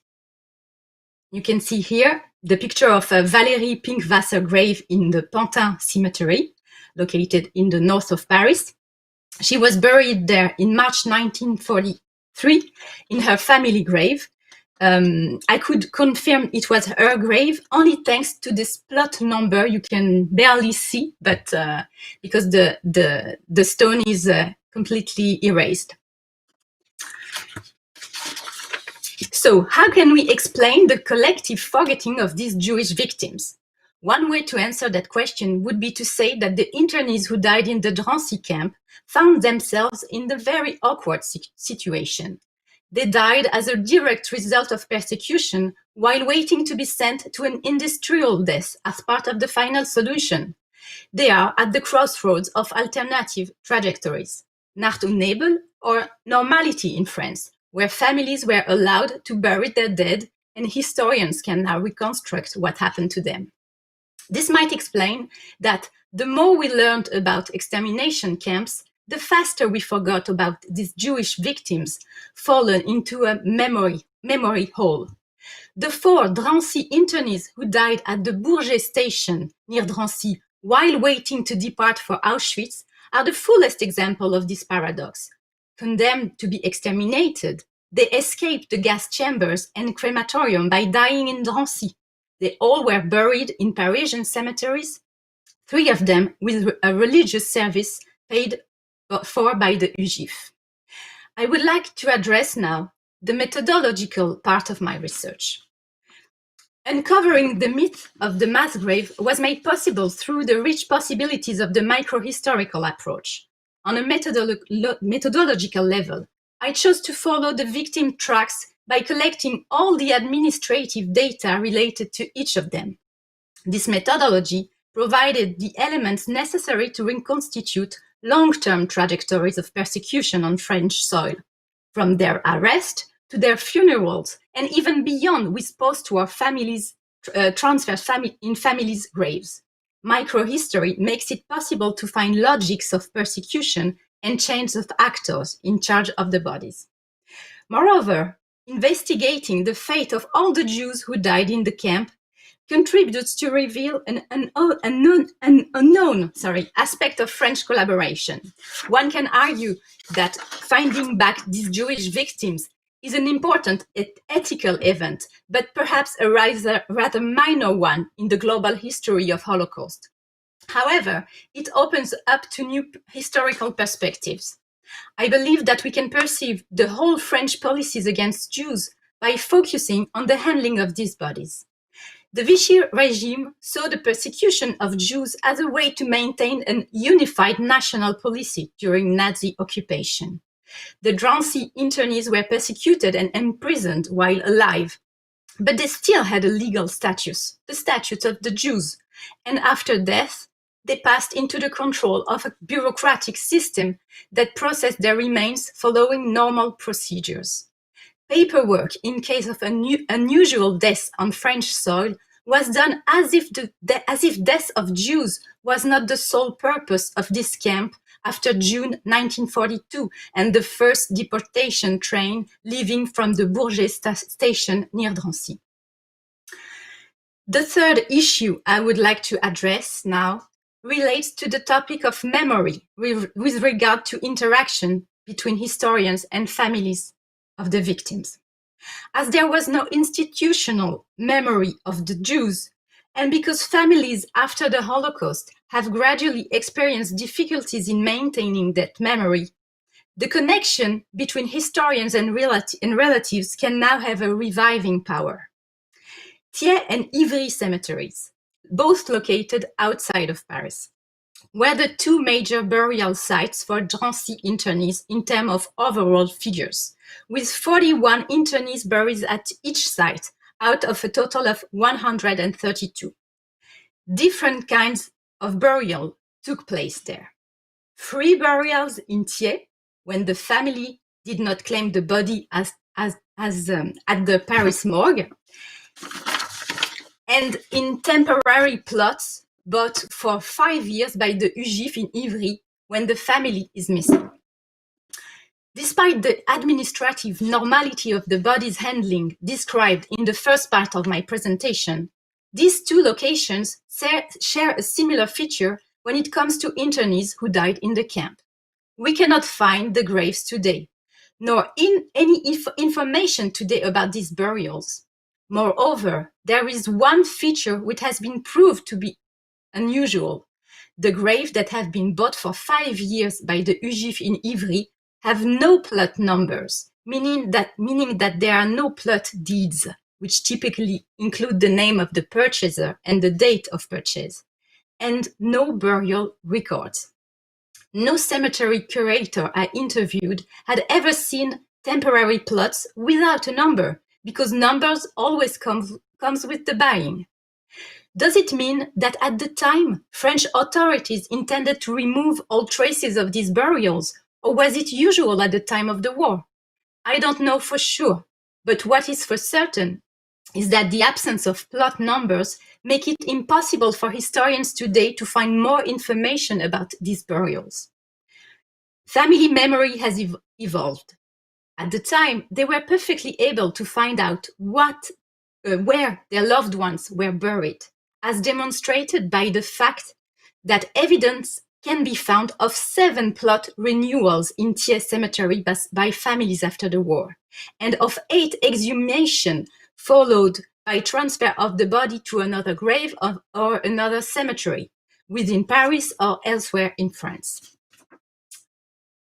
So this is the picture of a Louis Vorzanger family grave in Ivry. The UGIF buried him in the same cemetery in Ivry in January 1943, and then in 1948 he was transferred in his family grave in the same cemetery. In Ivry, 15 bodies were exhumed and transferred elsewhere after the war, and 7 plots renewed. But time has passed, and chain of memory has often broken due to the trauma of Holocaust in Jewish families. The plots which have not been renewed are no longer existing, which means that there are no traces left today of these burials, except for one short note on the burial registers of cemeteries. Knowledge derived from the archives work gave me the opportunity to interact with families. Sons and daughters of the deceased are no longer alive.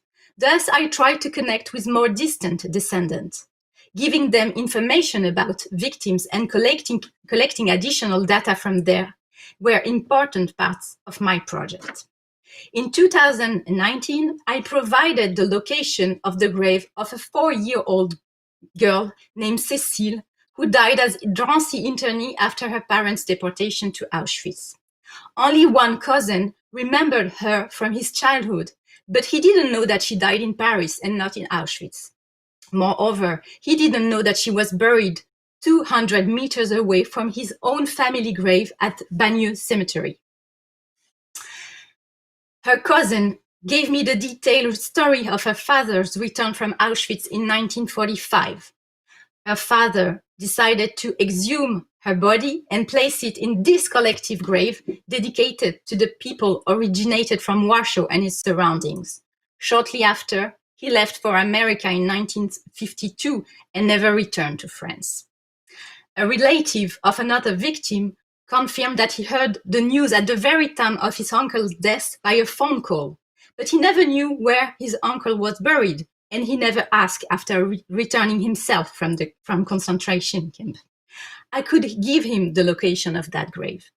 On that respect, historians can have a deep impact on Holocaust family memory. Thank you. Thank you very much. And now let me introduce our third presenter, Katarzyna Maja Grzybowska. She is a PhD student in Cultural Studies and the Faculty of Polish Studies of the Jagiellonian University, specializing in local cultures of memory, especially in the context of the Shoah. She has participated in a doctoral seminar of the Global Education Outreach Program at the Polin Museum of the History of Polish Jews. She holds a master's degree in Polish Studies and is an anthropologist of literature. She is a member of the Research Center for Memory Cultures, Curatorial Collective, and Memory Studies Association. Recently, she has co-edited a book titled Rzeczowy Świadek, so in English, a material witness. She is head of the research project Human Remains in a Local Landscape, between collective and environmental memory. Her research focuses on narrations of sites related to the Holocaust. She is particularly interested in partially forgotten places, unprofessional work, as well as human and non-human actors involved in the transfer of memory. She is working on her doctoral dissertation on the Krępiecki forest. And the title of her presentation is Human and Non-Human Transmission of Memory, a case study of local memory of Krępiecki forest. The floor is yours. Thank you very much. And first of all, I would like to thank for the opportunity to take part in this so interesting conference. As announced, I will be speaking about a case study of local memory of Krępiecki forest. When researching a case of a forest where the Holocaust by bullets took place, a place of mass murder that contains unmarked, uncommemorated body disposal pits, one has to examine the human and non-human memory actants, as well as their interactions, multidirectional influences, and the transmission of memory. Therefore, in archival field research, I observe in what way the site interacts with the local residents and institutions in a multidirectional network of relations.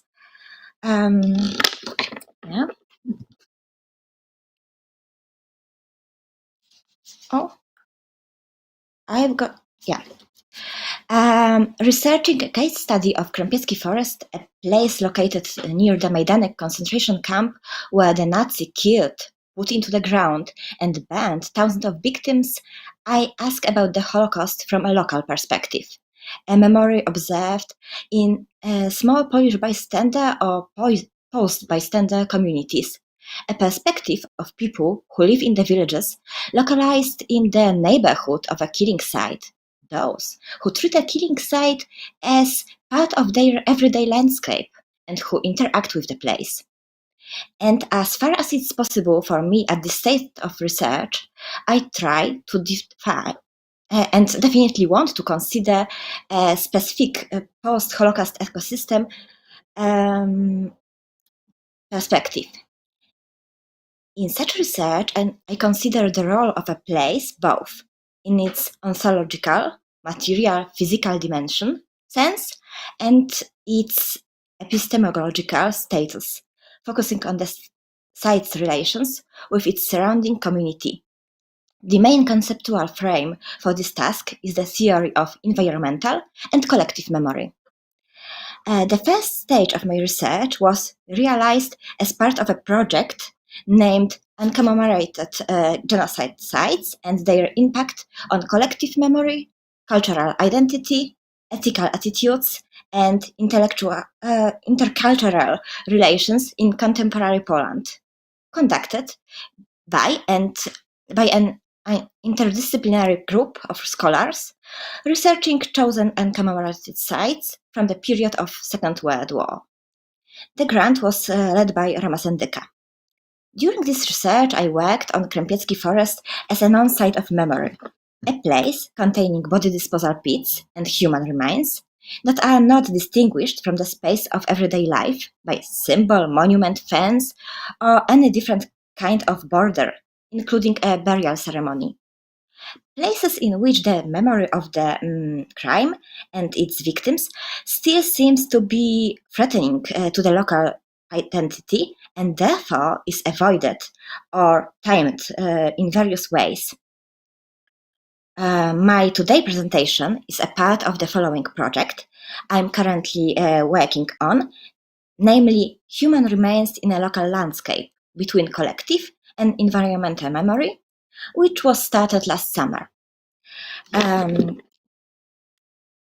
Krępiecki Forest is currently a peripheral forest surrounded by local villages, Krępiec and Kazimierzówka. During the occupation, Krępiecki Forest was a place where the Nazis carried out mass murders, initially before the Majdanek concentration camp was established, of political prisoners from the prison in the Lublin Castle and Jews from the Lublin ghetto in Majdan Tatarski. After the Majdanek concentration camp became operational,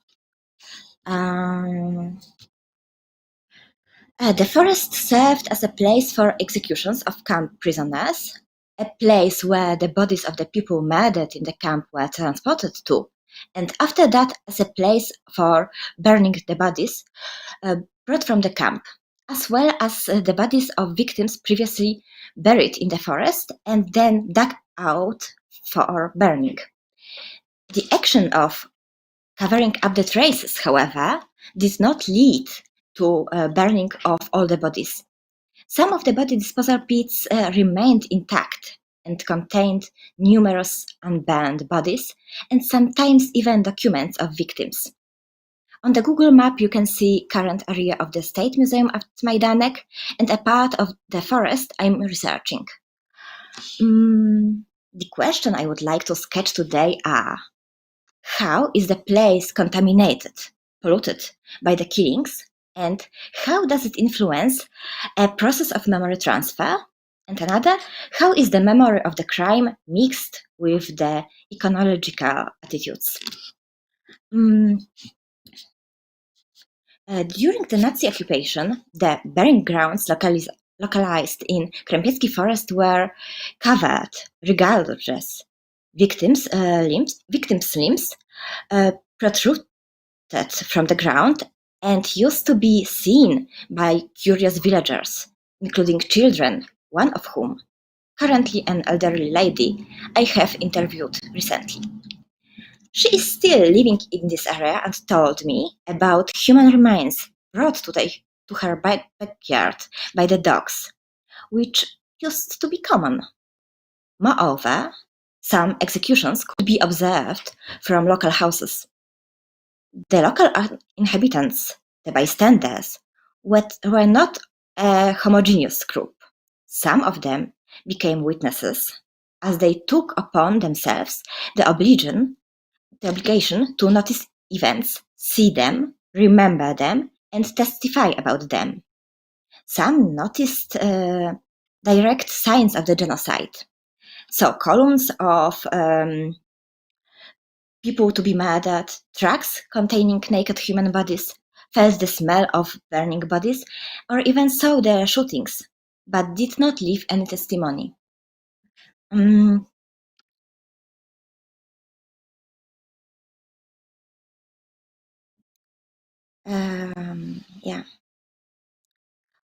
Some benefited from trading with the perpetrators. Although the bystanders differed, the knowledge of the genocide was transferred to the next generation, their children, their grandchildren. What makes Krępiecki Forest a really interesting research field is the fact that some, of course, very few witnesses of the genocide still live there, and that their descendants also live their lives at the place in a close neighborhood of the forest. The current community of Krępiec and Kazimierzówka is a mixture of old inhabitants and, as the villages are situated just several kilometers from Lublin, which makes the villages quite and well-communicated places to live, the growing but still minor group of newcomers. Generally speaking, those groups seem to have different attitudes toward ecology and the history of the site. During the research, I conceptualized the forest as known site of memory, influencing the local community as a material witness and memory actant. When talking about the forest, I have in mind its ground, trees, the forest as a place and as a landscape. As Martin Polak would say, a polluted, contaminated one. Or in terms of Tumarkin, a trauma site marked, also in indexical terms, by the crime. Having been chosen as killing sites, the forests were meant to hide the crime, but the wall of trees was translucent, if not transparent for the local Poles, because of the nature of the forest borders and a high importance of it in everyday lives of the villagers. It was not well enough separated from the living space of the bystanders. Krępiecki Forest was a peasant forest. It was used as a source of wood, a grazing place for cows, looked after by children mainly, a place for collecting leaves, for the building handmade warming buffer zones. The shortest way to the neighboring villages where the relatives lived led, of course, through the forest. And moreover, according to the interviews, the largest clearing in the forest was used as a pre-war dance floor, an important community place. During the occupation, in the presence of the Germans, those activities decreased, but most of them did not disappear. Polish children who looked after cows were sent back home when they met the Germans, but according to my interlocutors, no harm was done to them. The Lublin region I'm talking about was liberated from the Nazi by Soviet troops, and the first investigation in Krępiecki Forest, including so-called trial exhumation, was carried out in the forest very early, in 1944, by the Polish-Soviet Extraordinary Committee. That obviously meant redigging the forest ground. Another low-scale exhumation of just one body disposal pit was conducted in the forest in 1958. In 1946, during the local vision of the Polish investigators of German crimes,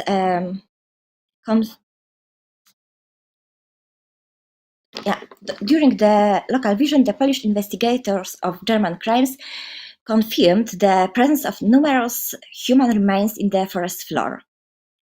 To fix the situation, citizens of Lublin were invited to take part in a social act of burying the remains. First, about 3-4 hours long stage of this action was carried out by the scouts and participants of other youth organizations who formed a line and went through the forest collecting human remains that were to be found lying in the forest. The action was described as cleaning the forest. This is what is written on the presented poster. The scouts filled in a coffin that was buried in the Catholic rite. A monument presented in the photo was erected in 1960. What struck me when I read the presented poster informing about the action was what the forest had to look like if the scouts could collect the bones without digging, walking through the forest. And what seemed even more important, the conviction that in 3-4 hours they can't have collected all the remains. And that is exactly what's happened. According to the people I have interviewed, human remains were to be easily found in the forest. In the photo, we can see a finger of an owner of a forest plot who points to her land, talking about the fact that people did not know what to do with human remains straight all over the place they owned. So they did nothing. They have learned to live in a contaminated landscape.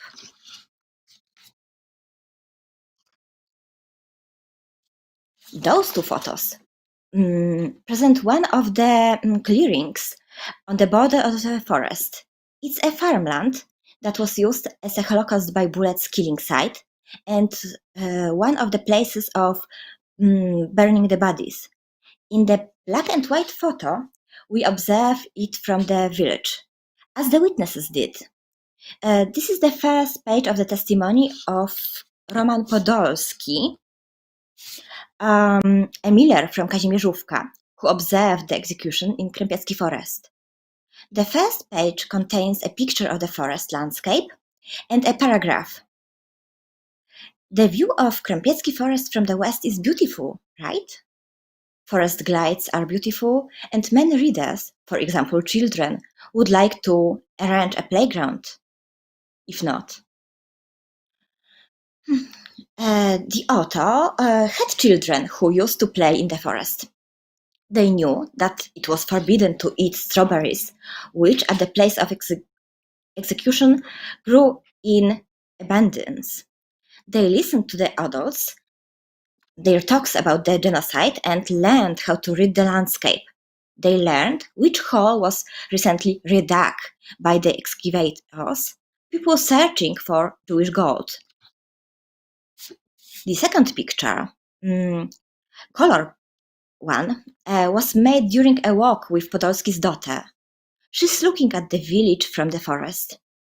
Being a daughter of the witness who felt obliged to look after the memory of Krępiecki forest, Miss Polesińska also felt responsible for telling me as much of the story as she knew.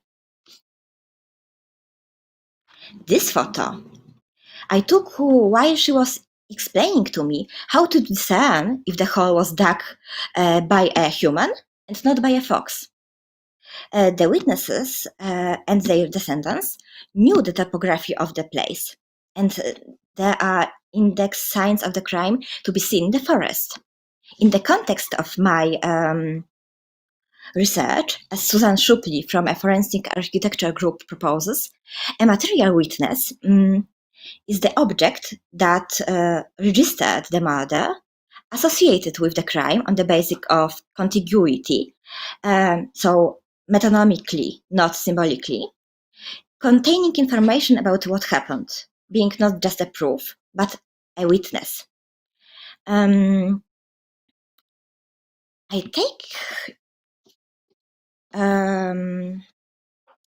my research, I take into consideration not only the forensic tools like this leader picture I have got from Krzysztof Tarkowski from Majdanek Museum, but also the community of the neighbors as some kind of translator who can translate the language of the forest for me. The researcher, kind of his or her guest. As Polesińska explains, the hole was made during the golden harvest. According to the people I've interviewed, human remains were to be easily found in the forest till about 80s. They were dug out in a procedure of digging up and throwing corpses while searching for gold, locally called excavations. After all the years of the visual presence of human remains that, according to my interlocutors, were to be seen from time to time, nothing unusual at the place during the childhood of the people that are now in their 40s or 50s, in the form of contamination of the forest preserved in the consciousness of the locals. It is connected with the attitudes to the forest environment, gestures of littering the forest and its cleaning. The current community of Krępiec and Kazimierzówka presents many narrations and ways of interacting with the forest.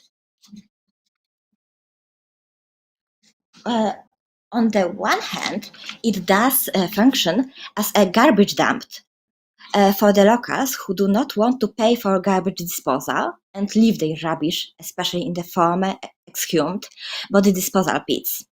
On the other hand, the new inhabitants of the villages conduct ecological actions of collecting garbage, putting up posters telling the visitors that a forest is not a scrap heap, or asking if the visitor knows what happened in the place and if they still consider it a proper place for having a party.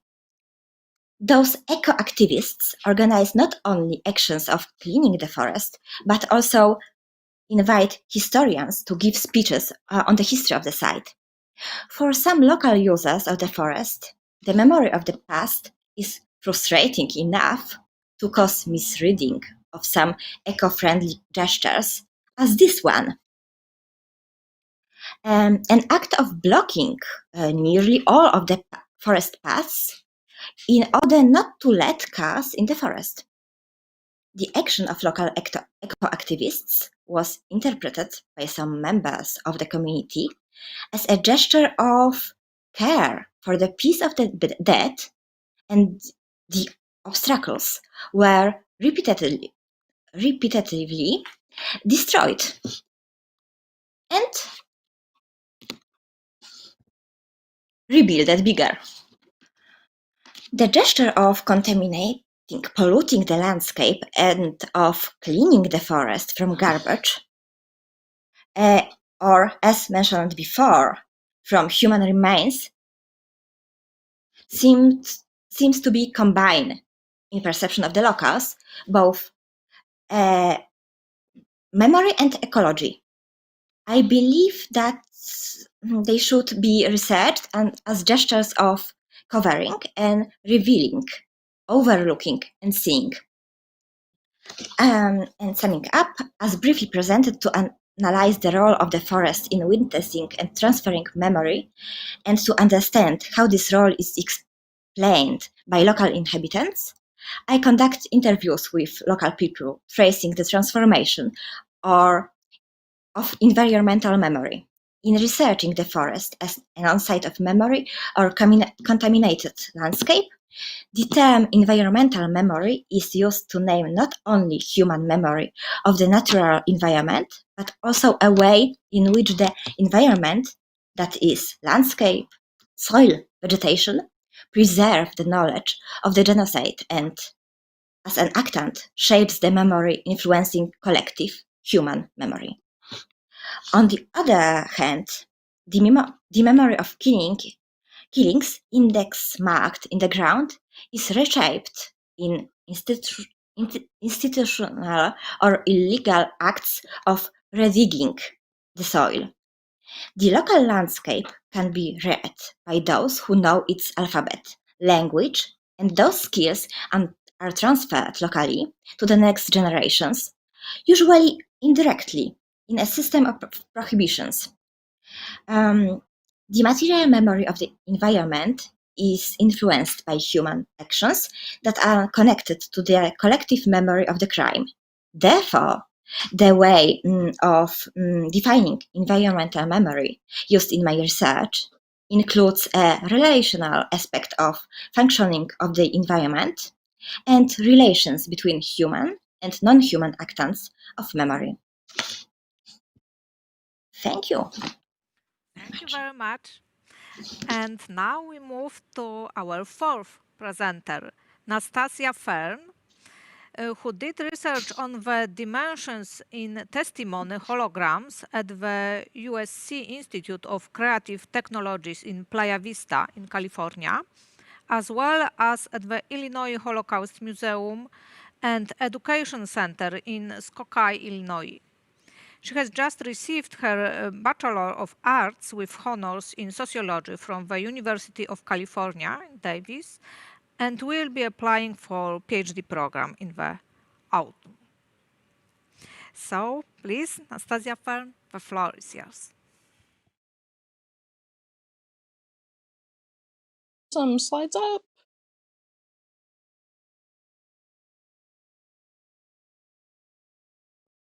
Perhaps not. Okay. Well, I'm gonna go ahead anyway. Let's see.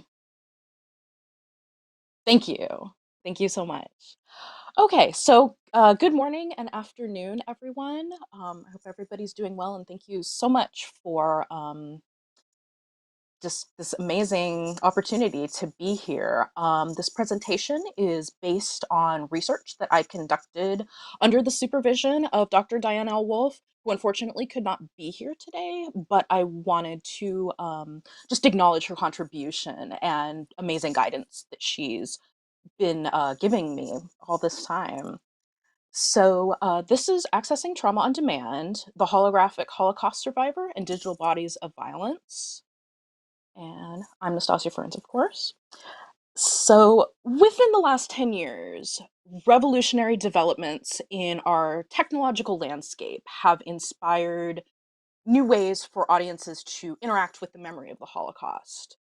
Everything from 3D virtual tours of Auschwitz to atrocity prevention simulations, the unprecedented accessibility and versatility of technology has been a significant component in the plight to educate and inform about the Holocaust.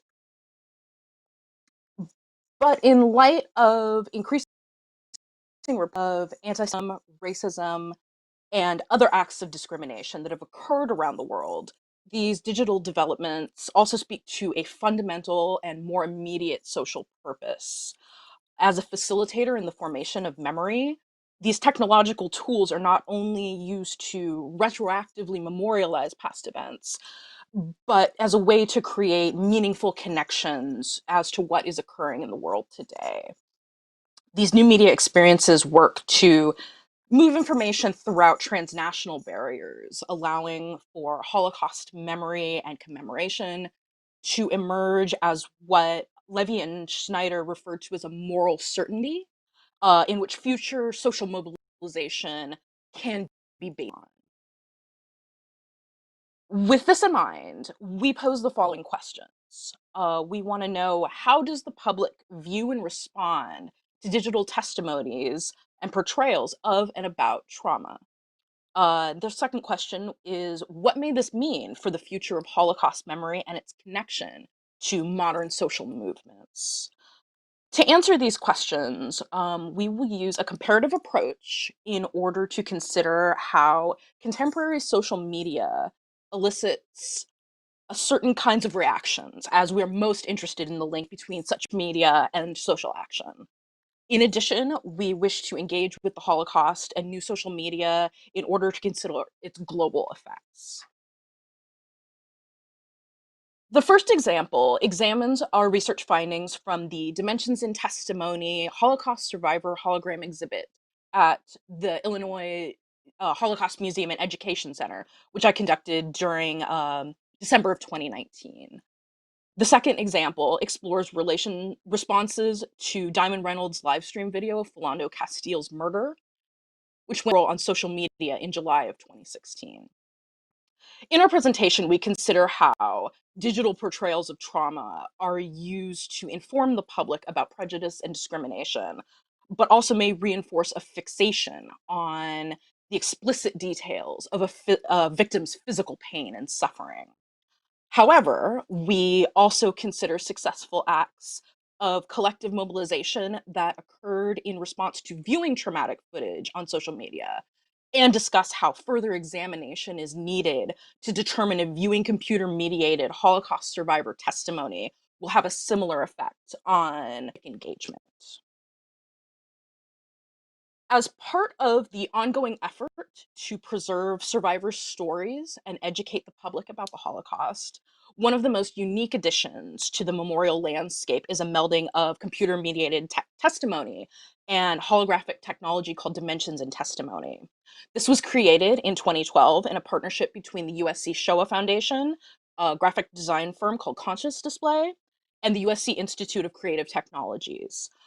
The exhibit originated as a way to promote engagement with history, as well as encourage participants to reflect the importance of active citizenship.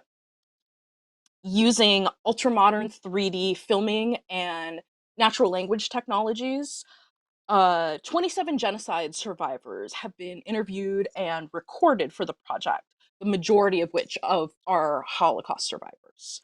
These survivors, who are presented in holographic form, can interact with audiences and answer thousands of questions about the details of their lives and experiences long after the survivor themselves has passed away.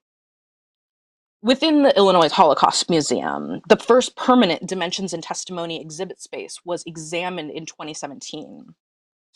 As part of a growing initiative among many American Holocaust museums to highlight the importance of the upstander, or the individual who stands up in the face of adversity to act against modern instances of hatred and prejudice, Dimensions in Testimony is integrated into the Illinois Holocaust Museum in a way that encourages a connection between history and activism. Inside the museum, the exhibit is located inside the Take a Stand Center, which is described as an environment which can help today's generations develop empathy, learn the dangers of indifference, and recognize their responsibility to engage in civic activities. Therefore, in response to current uncertainties in the global political and social climate, the museum encourages visitors to interact with Dimensions in Testimony on both a historical and personal level. Cycling back to Levy and Snyder, this is similar to what they termed as universalizing the Holocaust. Inside the museum, parallels are drawn between the events of the Shoah and the potential for these abuses to happen anytime, anywhere. Now, for those who haven't seen the exhibit, in the interest of time, I'm just going to quickly explain the setup of the hologram environment so you get a better idea about what it looks like. The exhibit itself is presented hourly in a small theater. Audience members would range per session. I witnessed sometimes there were 5 people, other times there were more than 60. And individual holographic survivors are presented on a rotating basis. Usually one particular survivor per month would be featured. On average, 50 minutes are devoted to the questioning of the hologram. And during this time, the audience remains seated while a docent at the podium at the front of the theater will facilitate and mediate questions from the audience to the hologram through a microphone. So as we monitored the usage of this exhibit over multiple hourly sessions, we were provided significant insight on how both audiences and museum docents communicated with the exhibit, as well as what subjects were privileged within the question and answer process. During the sessions observed, we noted that many of the queries focused around the subject of life in the concentration camps, torture, pain, and trauma. Questions such as, what was life like in the camps? Or did you ever lose faith in the camps? Were common from audience members. And we noticed that they would often appear as the first questions posed in the hologram sessions. We also observed that the audience's proclivity toward focusing on these wartime experiences, they had an additional, more explicit effect. Over the duration of the visits, there was a notable fascination with the physical, mental, and emotional trauma experienced by a survivor, both in and after the war. Particularly in the case of Eva Kor, who was a twin survivor of Auschwitz with her sister, and who was the subject of medical experiments. Audience questions in her hologram sessions would often veer toward discussion of her physical and suffering and torment that she had suffered. As a victim of Dr. Josef Mengele's medical experiments, the Eva Kor hologram was frequently probed about her suffering under the Nazi doctor's care. In a notable example of the audience's tendency to fixate on survivor pain and trauma, we witnessed a scenario where members of a sizable audience interrogated the hologram for several minutes about the physical and ill effects that she suffered. So as a result, we discovered that holograms were often utilized by audiences as a computer-mediated source of what we define as trauma on demand, which accentuates the technology's potential to tirelessly return information about bodily injury, mental anguish, and emotional pain inflicted on victims. Although it is important to note that one of the motivations of testimony is to recall many of the horrifying events that occurred. It is notable that the fixation on suffering may have the potential to spur what Tim Cole called a voyeuristic enthusiasm for the traumatic. Observing dimensions in testimony, we see that the interactive engagement with digital holographic survivors does appear to stimulate interest in explicit traumatic elements about the survivor's life during the Holocaust. But we also wonder, does it encourage audience to connect these historic details and identify them with current examples of human rights violations, and then as a result, get engaged? Considering the exhibit's goals to help the public reflect on the importance of social action, we're working on further research that needs to inquire whether dimensions in testimony inspires one to act as an upstander after they leave the museum. In contrast to dimensions in testimony, we now turn our attention to another form of contemporary technology that has been attributed with invigorating an interest in collective action. Within the last 10 years, usage of social media has been instrumental in spreading information about a prevalent and egregious human rights threat, which is that of racialized violence against African Americans at the hands of law enforcement. Almost daily, global audiences are exposed to countless images, viral videos, and testimonies of violence against Blacks, most of these being shared through social media platforms like Facebook, Twitter, and YouTube. Media scholar Rasul Mawat indicates that as a result, disseminations of digital portrayals of victims of police brutality are often linked to offline demonstrations of protest, solidarity, and resistance. With this in mind, we examine a preliminary range of reactions to a particularly well-known video that depicts racialized violence, and this is the Facebook Live broadcast of Philando Castile's murder. Contrasting these responses to our dimensions and testimony observations, we consider transnational implications of viewing these digital depictions of trauma. We ask, how do audiences process increasingly prevalent examples of trauma on demand, such as those found in social media? And does the ability to freely access depictions of trauma reinforce a tendency for audiences to demand more explicit details? Or does engaging with these computer-mediated interactions lead to a more salient interest in participating in social action? In early July in 2016, Facebook Live became the platform for audiences to watch a video about how how Philando Castile was killed by police. In the live streamed video, Castile's girlfriend, Diamond Reynolds, films herself, Castile, and their young daughter as they are stopped by the police for a traffic violation. Over the course of 9 minutes, we watch the aftermath of this deadly encounter, during which Castile bleeds to death after being shot by an officer. Within 24 hours of posting of this footage, it began spreading rapidly through social media. Quickly, audiences and media commentators began to respond to this eyewitness account. Excuse me. Examining YouTube responses from the day after the release of the video, we noticed that some commentators were very insistent about the public's responsibility to view this footage, despite the graphic nature of what was shown.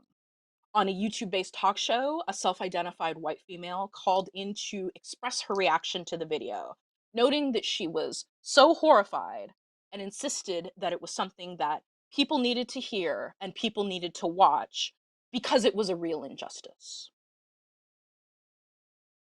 Beyond commentators urging the necessity of watching this video, we do observe some similarities between what subjects are brought up in the Dimensions and Testimony sessions and top or highly visible comments on social media depictions of this traumatic event. In both cases, audience engagement with computer-mediated portrayals of trauma often coincide with remarks and questions about physical injury and pain. When responding directly to Reynolds' video, audience statements regarding bodily injury that had been inflicted on Castile were often some of the most visible, upvoted, or top comments on social media. So the comments that would appear first or at the top. This would occupy the core of many examples of public discourse. On a post of the full-length version of the video, which has more than 2 million views, the top comment exclaimed, "For bleepin' bullets? Man, that cop didn't shoot to protect himself, he shot to kill." Comment sections on shortened versions of the video were similar, with highly visible comments remarking on the details such as Castile bleeding out and the pain of having to watch your boyfriend get shot 7 times right beside you. While scholars are still analyzing the link between viewing videos of police brutality on social media and their impact on activist participation, many protesters across the world credit the viral nature of the footage with igniting an interest in homegrown activism, shows of solidarity, and offline support to victims of police brutality.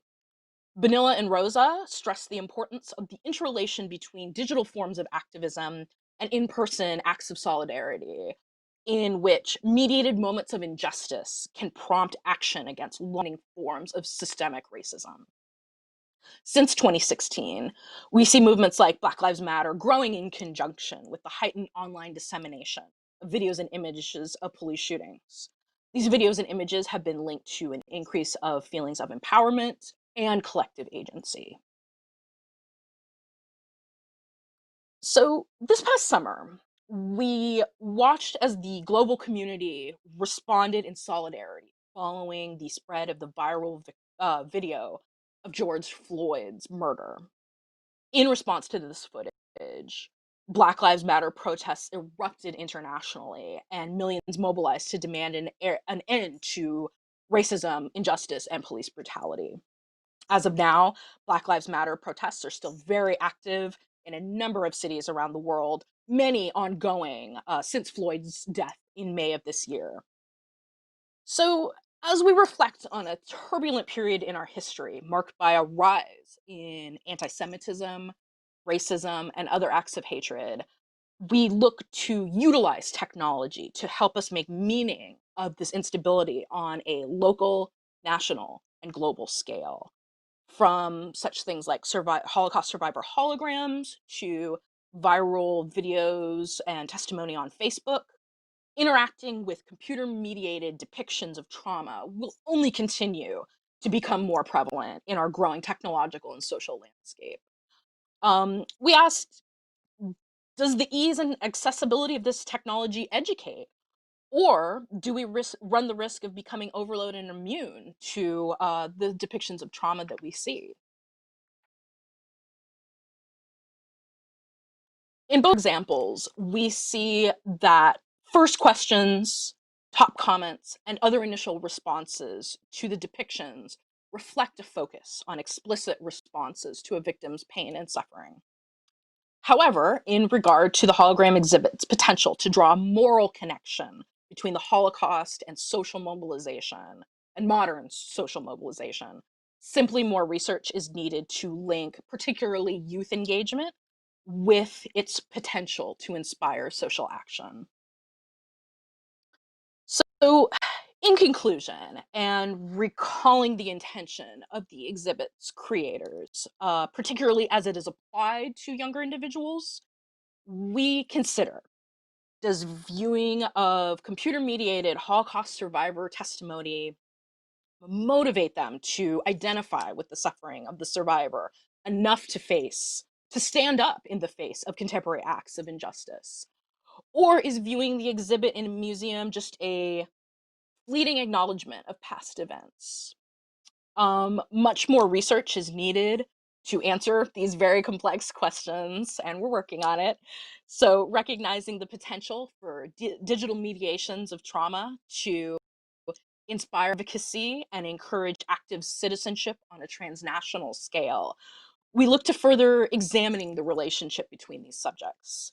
We remain open to the possibility that future generations will remain connected to the memory of the Holocaust through interactive technology, and hopefully will continue to be inspired to stand up to the challenges they may face.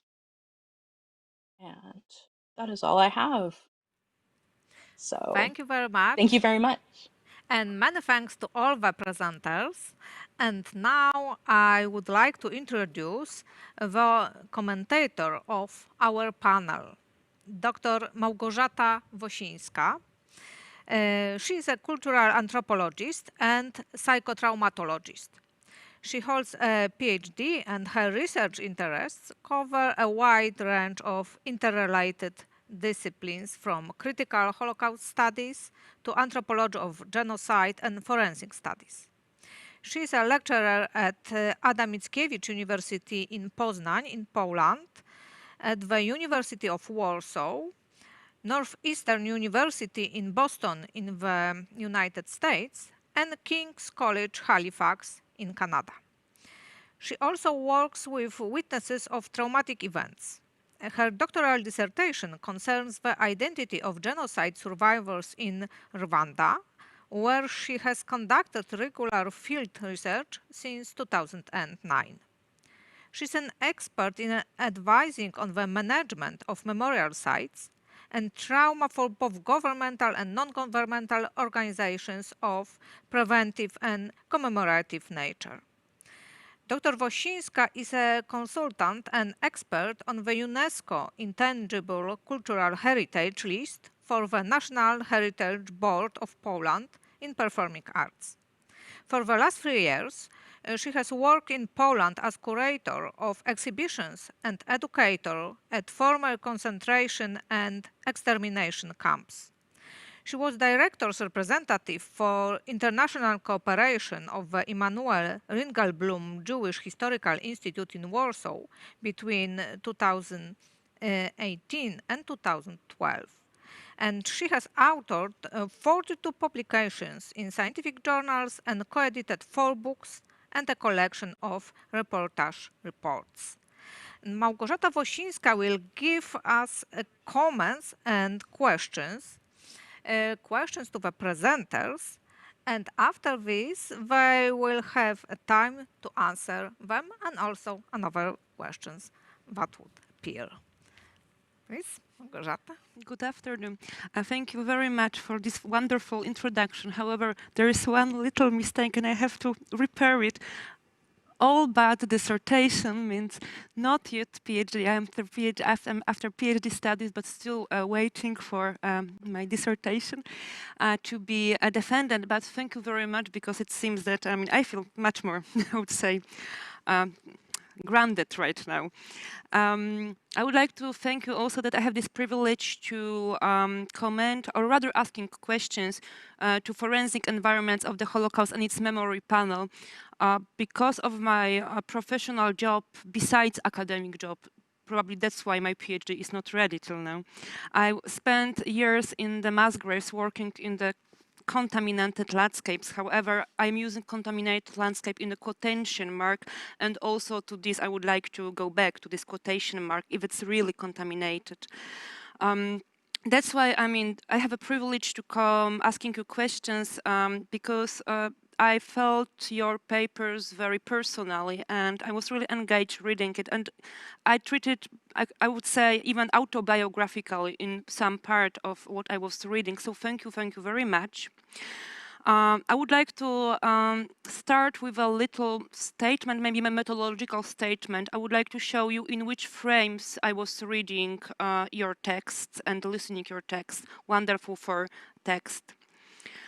During recent decades, forensic investigation has become a standard response to the reality of mass graves, resulting from genocides and various forms of political violence. From Argentina to Rwanda, from former Yugoslavia to Poland. The search for the sites of mass burial, the application of archaeological and forensic practices, and the use of the advanced technologies to collect and analyze evidence have all played a major role in transforming former landscape of violence into a sense of crime, but also, I would ask, the sense of post-conflict reality, post-traumatic reality. Yet truth-finding is not the only driving force behind forensic investigation performed at the spaces marked by a difficult past. The issues of politics and justice are at stake. That's why I was so happy to read in your papers a few times the word activism and human rights, because it's not only about investigation, it's also about the civic responsibility.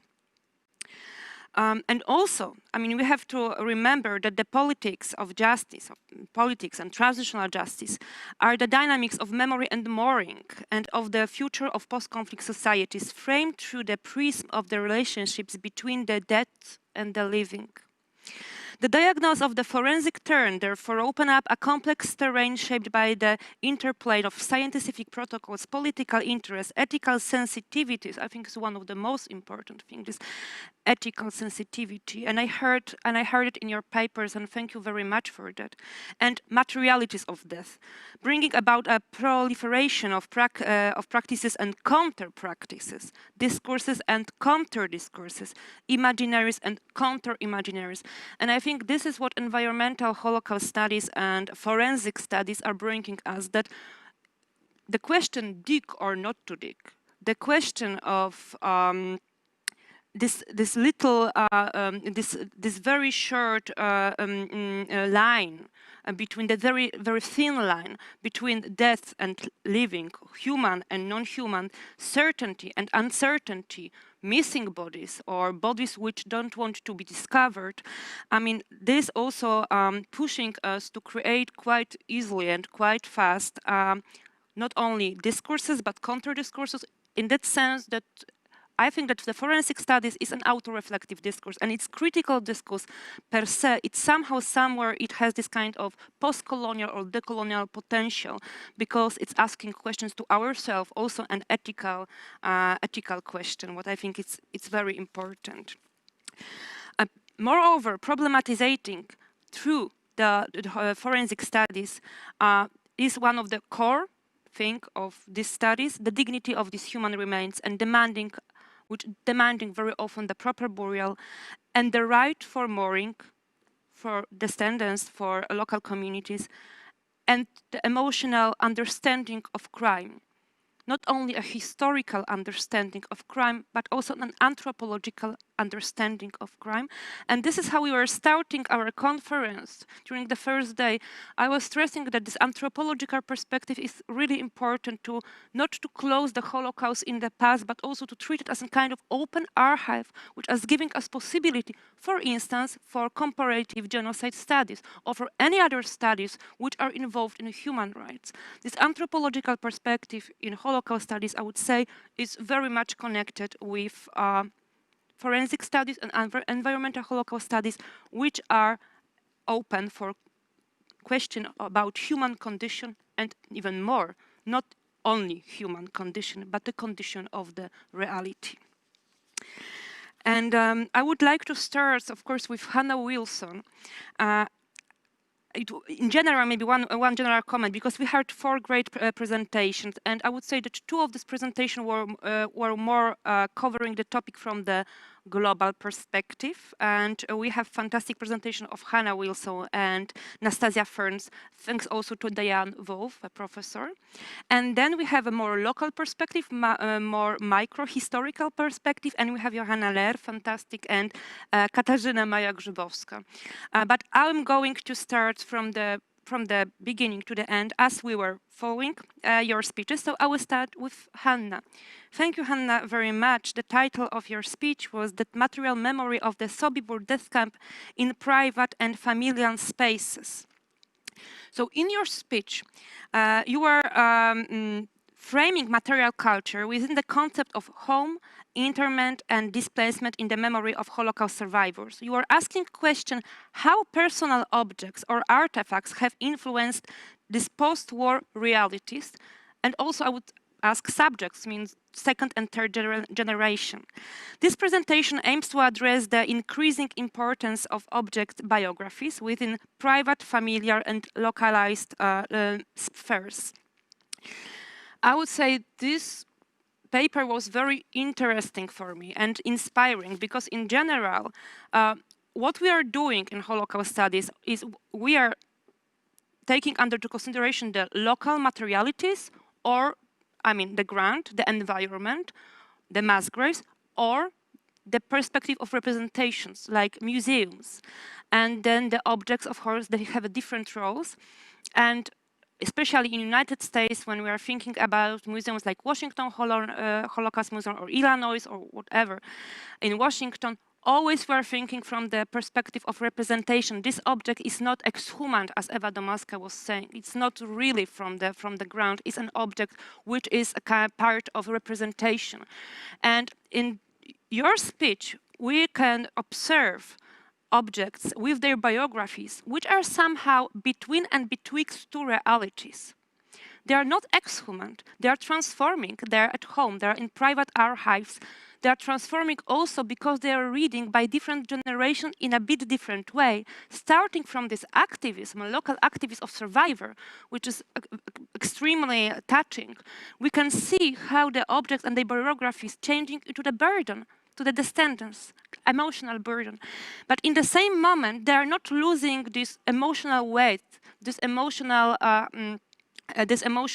content of death, because they are not only an object, they are still a burden, emotional burden, and I would say a kind of open archive, of post-traumatic open archive.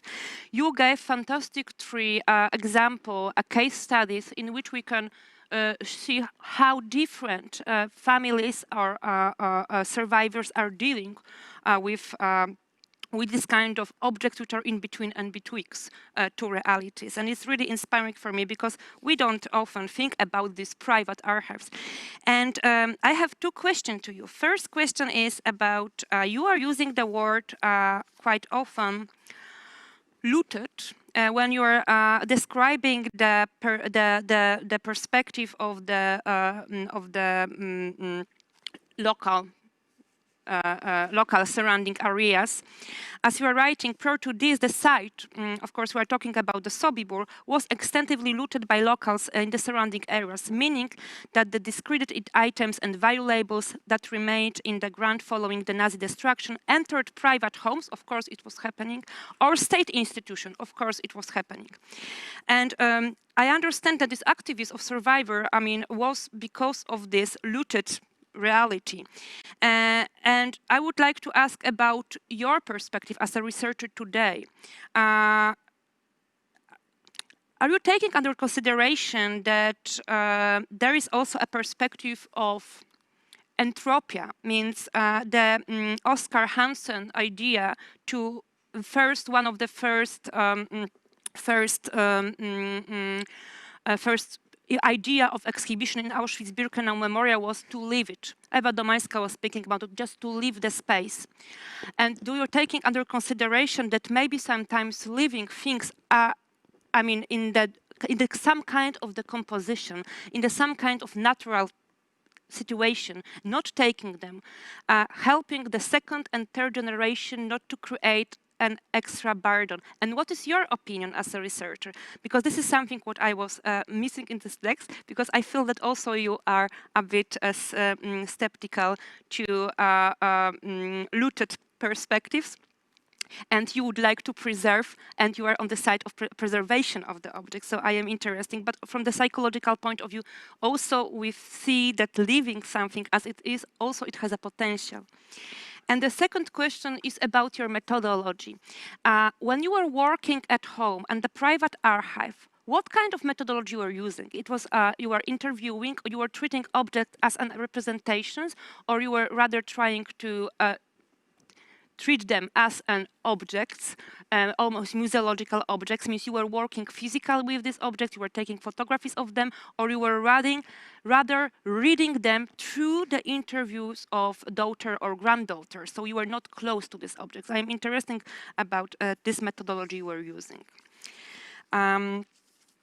And also one thing I found for you, just little thing, that you are writing that and also speaking that in only quite the recent archaeological research in Sobibór help really and in meaningful way to preserve or to display the objects.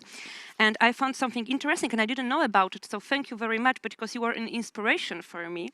I found that in 2017, indeed, they found a new objects in Sobibór, the archaeologists. And in general, the archaeological research was taken since 2000 till 2017, so it was 17 years. It was a long process.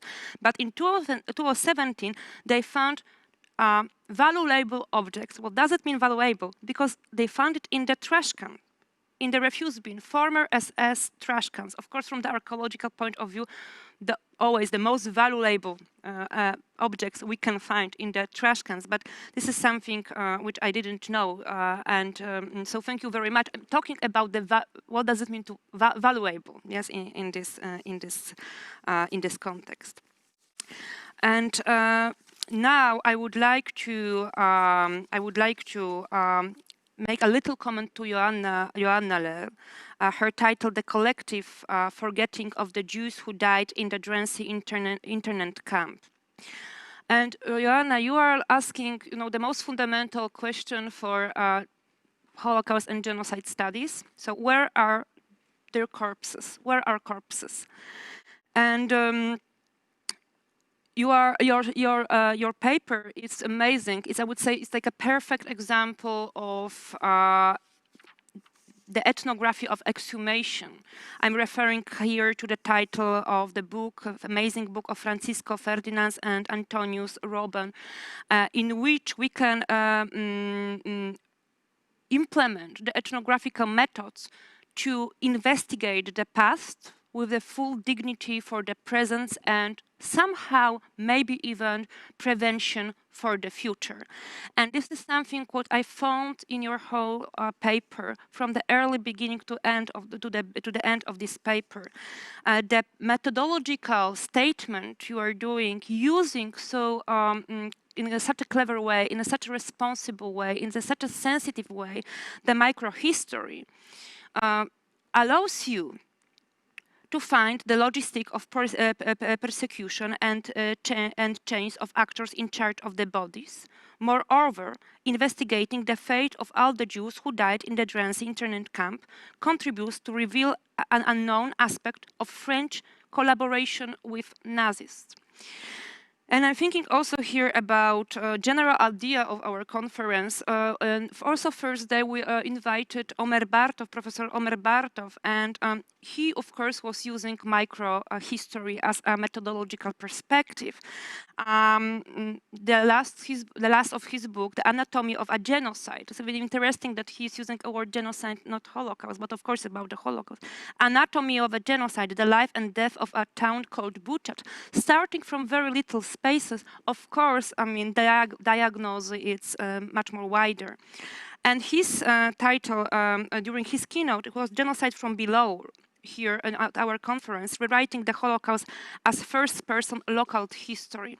And I found it very touching that you are so much on the side of the local voices, of the local archives, and you can discover that the bodies are not vanished in the mass graves, but the bodies are still there. And of course, one of the most touching points of your paper and presentation is the truth which is standing under the process of uncovering the myth of the mass grave.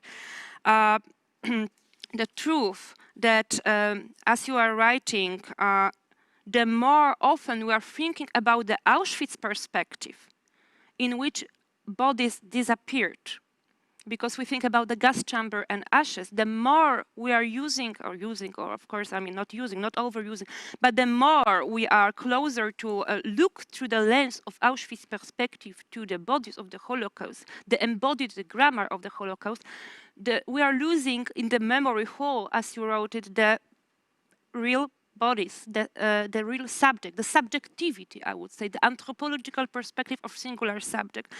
And this is something I would say extremely demanding for Holocaust researchers and critical, and I would say very, very important also from psychological point of view, not to use the, I don't want to say an easy frame, but not to use the universal frame, and also to be focused on what is really local, really embodied, really very close to the ground, and what is coming from the grounded theory per se. And the question I have to you is, do you see the potential of prevention of the human rights of, or general, the wider potential of using microhistory, or I would add the ethnography of exhumation from the microhistorical perspective for another cases, not only Holocaust cases, because in Holocaust I'm sure that we have many cases in which we should use more and more microhistorical perspective.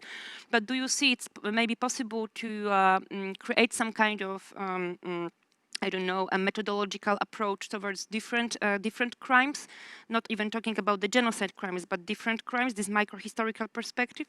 And the second question I would like to ask, do you see the need, maybe this word is too strong, but I will use it anyhow. Do you see the need of decolonization, maybe partly decolonization of Holocaust studies, which are very much rooted in the I would say universal historiography, maybe sometimes forgetting about the local and early historiographies, and maybe sometimes is more on the side of the representation, historical representation, than real evidence of death. And the body is missing, the subject is missing, the local voice is missing. If you see the need of decolonization, or maybe you find another word for this, what it could be. Because I feel it in your text. I feel that you have a statement to change something and a bit, and maybe to confront, not even with the difficult history of France, but also to confront us as a Holocaust researchers. Now I would like to make a little comment to Katarzyna GRZYBOWSKA with a title. Her title was The Human and Non-Human Transmission of Memory, a case study of local memory of Krępiecki forest. Thank you very much, Katarzyna, and I'm smiling because your speech immediately reminded me the research I was conducting, I think 15 years ago in Poznań, and it was exactly this very similar topic, I think very inspiring and beautiful topic, especially in your paper. So how to read an everyday landscape which was contaminated in the past, and how to and how many layers, I mean, we can observe it, and of course a landscape per se at itself, but also what's even more important, because you are of course giving us these two ontological, so material, physical dimensions, but also epistemological, so the relation between this contaminated in the past landscape with the current reality, with the local population. And the first question, I'm starting with questions because I see, this is like a mixture of comment and a question, let's say. So the first question will be, you are using the word quite often contaminated without a quotation mark. So I have a feeling in your text that you really treat it as a contaminated, or you assume that the local population treat it as a contaminated or polluted till now. You are also using the word threatening. For instance, on the first page, places in which the memory of the crime and its victim still seems to be threatening to the local identity and therefore avoided or tamed in various ways. So I would like to ask you, maybe it will be a bit provocative question for you, but I would like to ask you, do you think it's possible to look at the place, this non-site memory on the Krępiecki forest as this ecosystem beyond traumatization? I mean, when we are calling something polluted or contaminated, and definitely it was in the past, but if you are calling it right now, labeling it right now, maybe we are missing, but this is only, I mean, little suggestion, and I'm very curious about your answer. Maybe we are missing the potential of resilience, the potential of resilience of the natural landscape, but also it influenced to the local population. So my first question would be threatening, polluted, contaminated really today? And what would happen if you change the methodological approach, if you were taking under consideration also this kind of, would say, game, intellectual game, and to read the local, today current practices of commemorations as a kind of resilience strategy, adaptation strategy, and even we are mentioning the strawberries.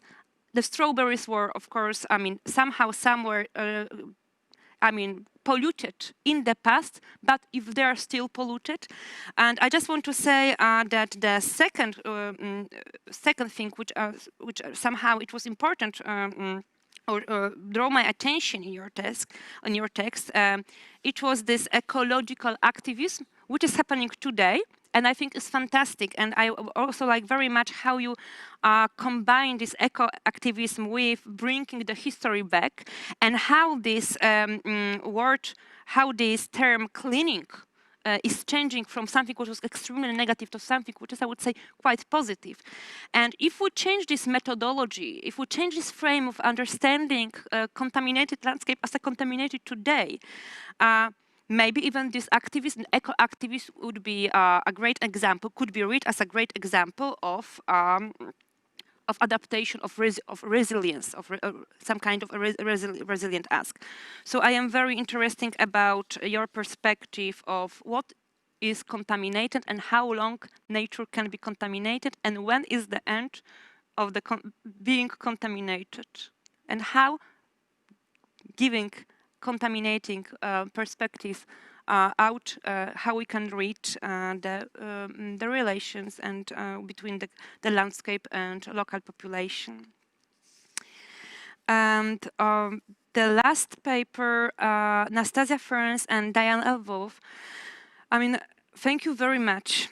Accessing Trauma on Demand, the Holographic Holocaust Survivor and Digital Bodies of Violence. I have to say it was very, very touching text for me.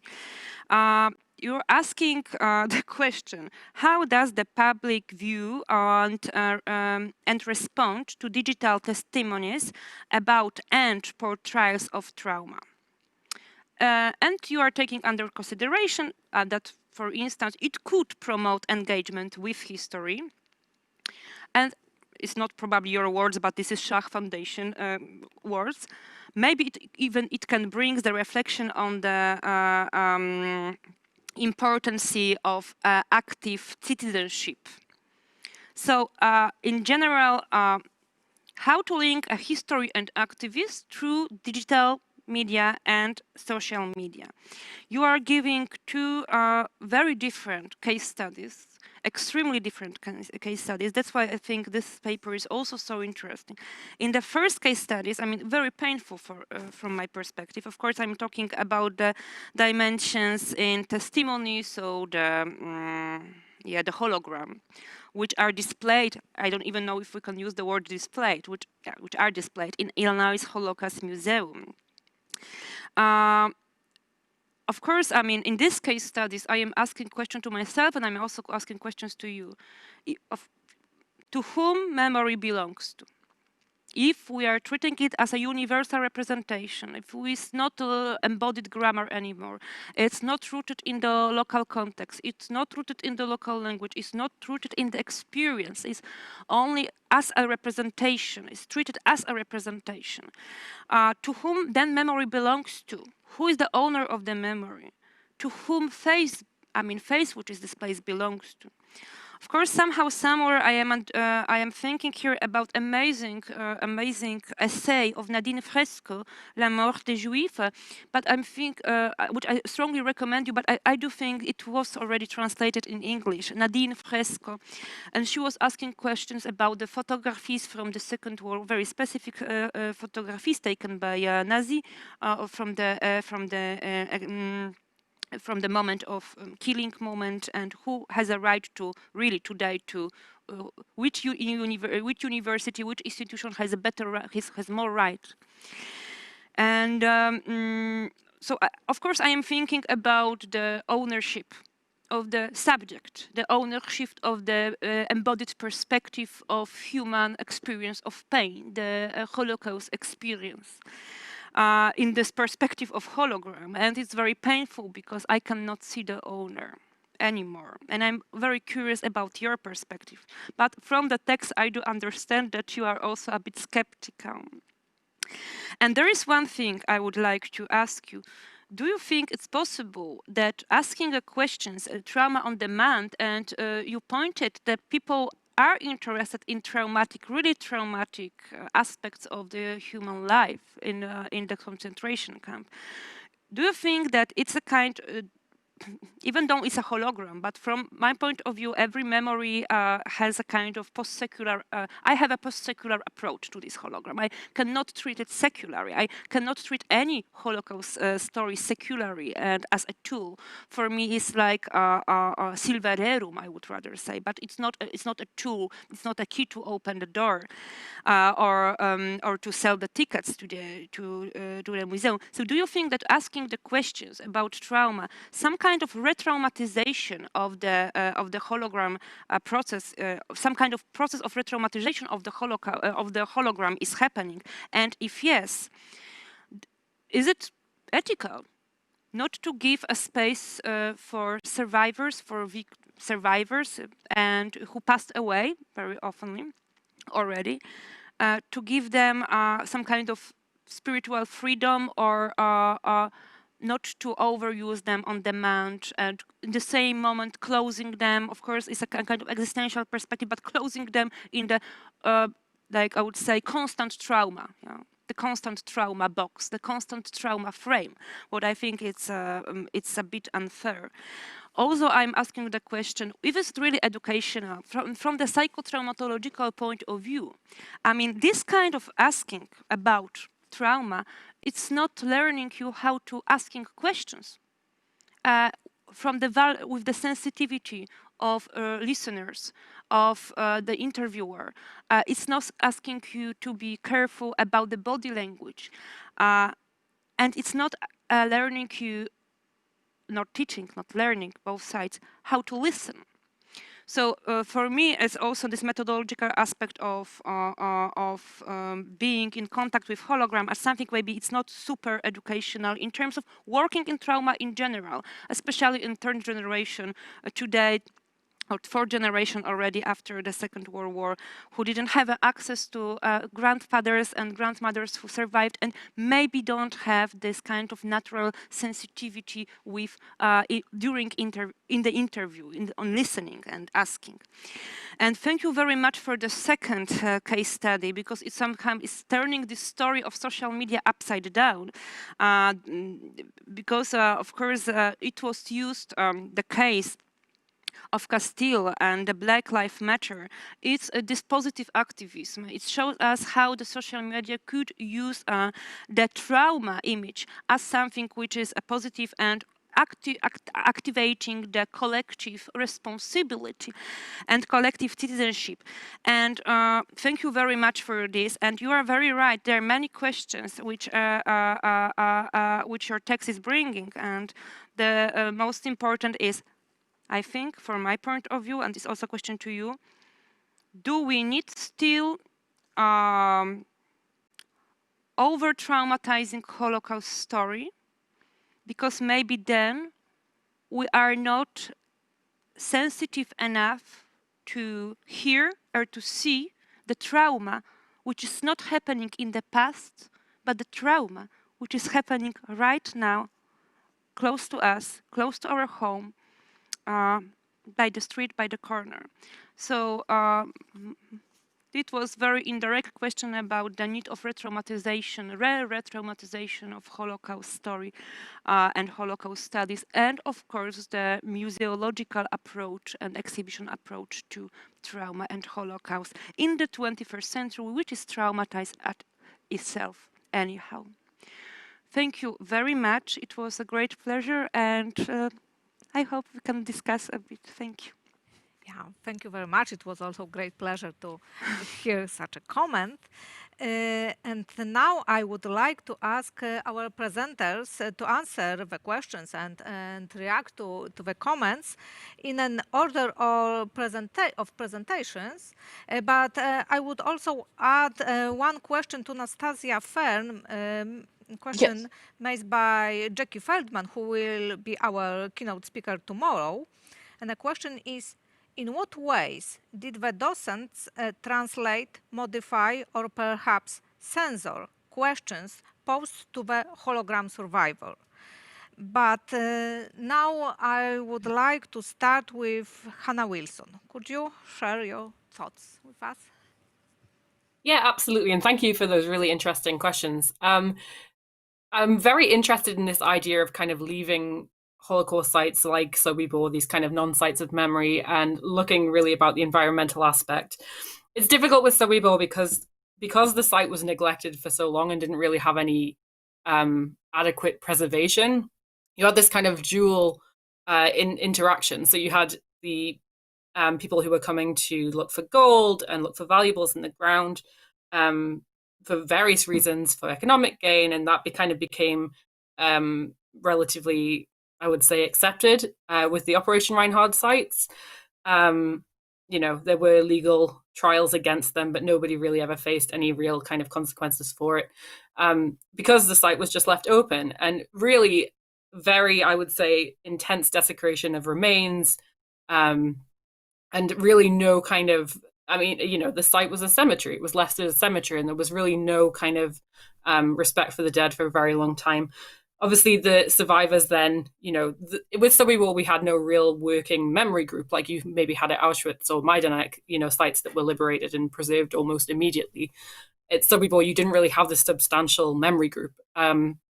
So really everything was left to the survivors to make sure that the site was kind of commemorated in some way. So with Thomas Blatt, for instance, who kept coming back to the site, when he came and found remains like the hair braid just lying on the ground, rather than kind of rebury it somewhere else, his initial thought was to take it with him because it wasn't, these remains weren't being treated in any kind of respectful way for him. And like I said, because, there was this connection with his mother and, a real personal loss for him there. It was really kind of a negative reaction to come back and see the site, kind of the ground turned for looting and so on. So you can really kind of sympathize as to why he would take it back to the States with him.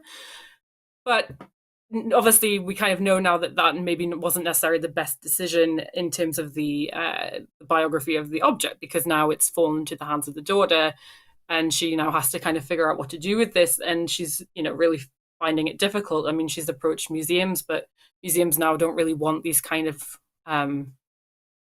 these really direct human remains in their archives. Really, the way that we kind of interact with those kinds of objects has changed. So she now really does have this kind of psychological burden of finding out what's best to do with the braid. She spoke to her rabbi. He said to keep it in the family. So it's really kind of a difficult one to know what was best to do with that hair braid, for instance. And I would also say that in terms of when I was talking about looting and objects ending up in private homes also, in second and third generation for local residents or other families in Poland whose parents or grandparents also participated in this. They also face the burden now of kind of inheriting these objects. And, for many, we can only imagine how many homes have these kinds of objects that were taken from Sobibór or Treblinka or Belzec. And it's now kind of, if they know where the object came from, that's their responsibility to kind of, figure out what's best to do with that. I know there's an example of somebody taking a ring back to Belzec that his grandmother had taken. So they also kind of face this challenge of what to do with these objects. But it's really, everything is a direct link to kind of how the site was treated in the post-war. So the first part of my thesis looks at the site and, the kind of the stages of commemoration, and that really affects then what happens with these objects, right? And how we look at those. In terms of methodology, for looking particularly at these objects in the family home, I think, although they are really interesting objects themselves to analyze, I think in terms of, I think because it's really about the family history and the family story, right? So I think I'm much more kind of interested in what these objects mean to the family, and also the real missing voice of victims associated with Sobibór. I mean, we don't really have any, there's never really been a strong victim voice at the site. There still isn't really, even with the new archaeological excavations, the voice of the victim is still really missing from that site, I would say.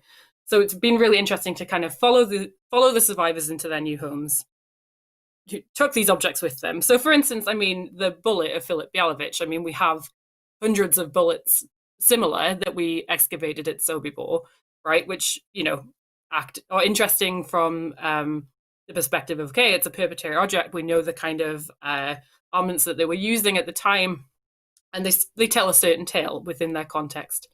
But for Philip, it's really like, this is a symbol of the uprising. It's really one, I would say, kind of object that we have a lot of, but the fact that it's now in his son's home, and it's really about his kind of how his son accessed his father's story and what it means for him. I mean, I think that's the real story that needs to be told in my thesis. So that's really, I would say, the kind of the path that I'm going down. And I also do look at these excavated objects from Sobibór as public memory, which is very interesting. So we have objects that were excavated, which then we've tracked down family members for. So I've been interviewing the family members who we found biographical objects for at the site itself. But it's interesting because these objects become public memory first before they become private. So it's kind of the reverse. And these objects remain as part of the institution at Majdanek, and they don't have the option of having the object in their family home. So it's kind of a real reverse. But it's very interesting. There's a lot of overlap, and I'm really kind of piecing it all together at the minute. So it should be interesting to kind of see how these two chapters go together. So I hope that answers your questions. Yeah, thank you very much. And now we move to Johanna LEHR. Yeah. Yes, thank you. Thank you for your questions. For the first question I've been asked, my way of studying history is focused on people and not institutions. And moreover, I focus on victims' point of view and victims' trajectories. Of course, you can say that there is this ethical statement in my way of studying history, and especially Holocaust. I don't focus on large or global process of persecution. I believe that knowledge, precise knowledge, can mostly come from what seems to be small and simple facts, everyday events. Therefore, I can only speak for myself when you ask me if I see some implication towards human rights or other fields other than Holocaust studies. I don't know. I don't know if my methodology can be applied to other disciplines or other historical events. But it's true that in terms of methodology, it seems that I use like the same tools as police would investigate on crimes. I mean, this is the same kind of process. I look for small things, starting from very simple questions. Where are the bodies? How did they get out of the camp? I will now try to address your second questions, which is not for me very easy to understand. I'm not sure I understood what you implied by decolonization of Holocaust studies. I think it's connected to the bodies and what I said in my presentation concerning the fact that the more we learned about extermination camps, and the faster we forgot about those Jewish victims in the Drancy camp. I said, yes, that we were inclined to forget about those victims and those bodies. In one of my papers concerning this topic, I spoke about the myth of mass grave as a taboo. It functioned like a taboo who prevented historians from looking for the victims, even from asking themselves, where are the victims? They were for certain that they were impossible to find, and that the bodies were lying down below. I mean, in the city of Drancy, near the town hall, which is very very strange if you think of it, because even people who know very, very precisely how the Vichy regime functioned, they thought that these victims were impossible to locate, and there was no paperwork made about their death. And it's very unlikely if you know the Vichy regime. So I have trouble in generalizing my methodology, the outcome of my research, to other fields of other than Holocaust. I'm sorry to say. Thank you for those questions anyway. Thank you very much for your answers. And now we move to Katarzyna Grzybowska.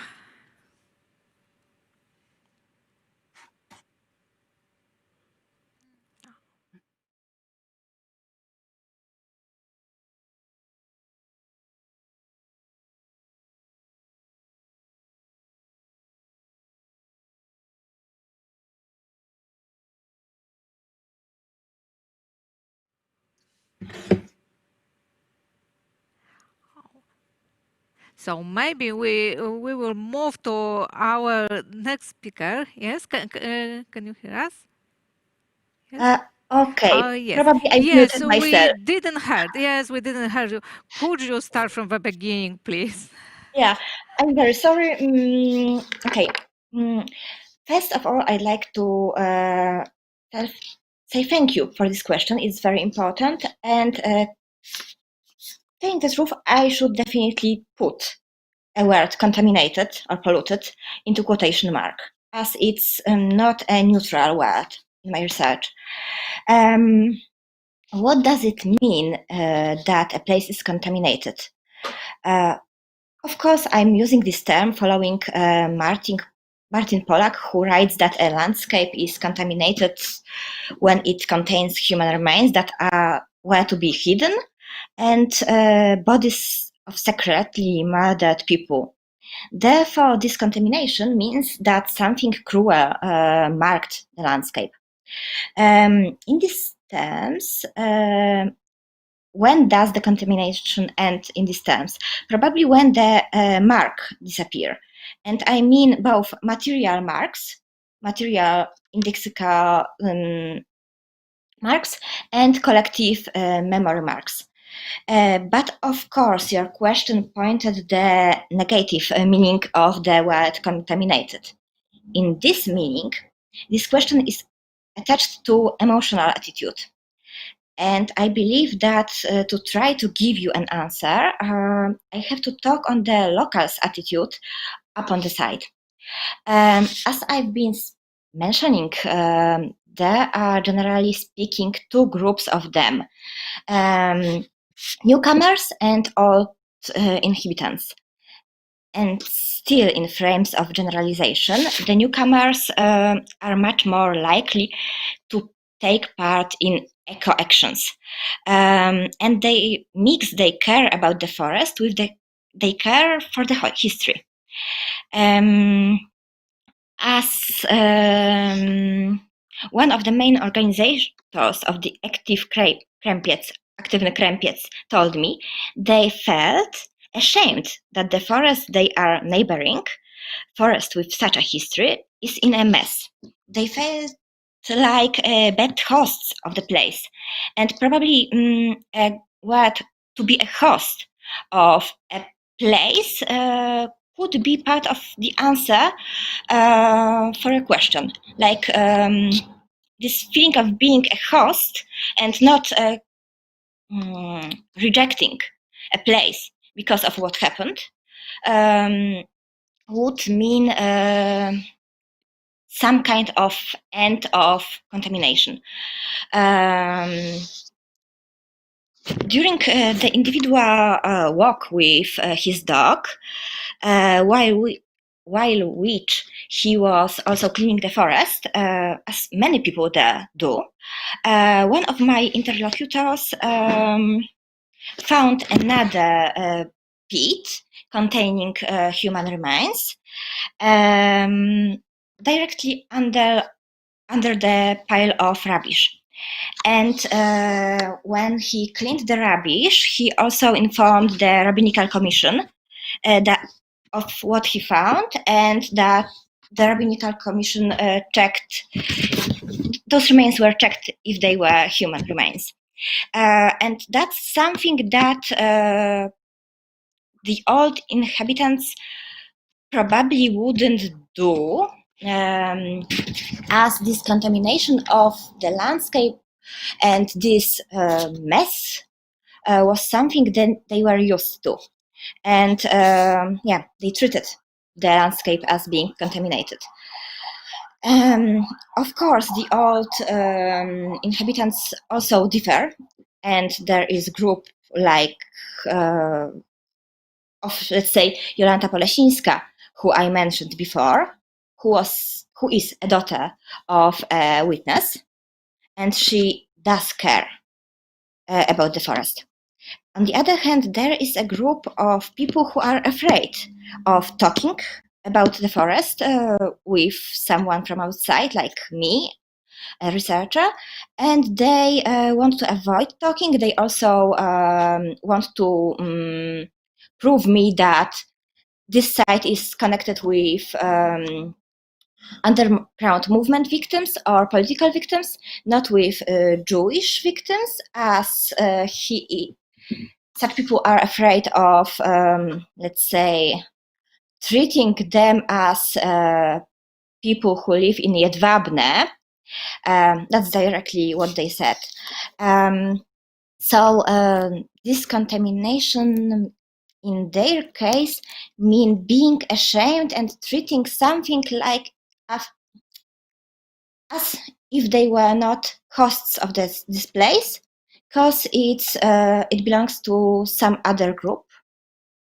And that's what I mean that while telling you that this place, this memory, seems for those people like as threatening. They want to avoid talking on that. They want to avoid all the actions of commemorating, also those ecological actions.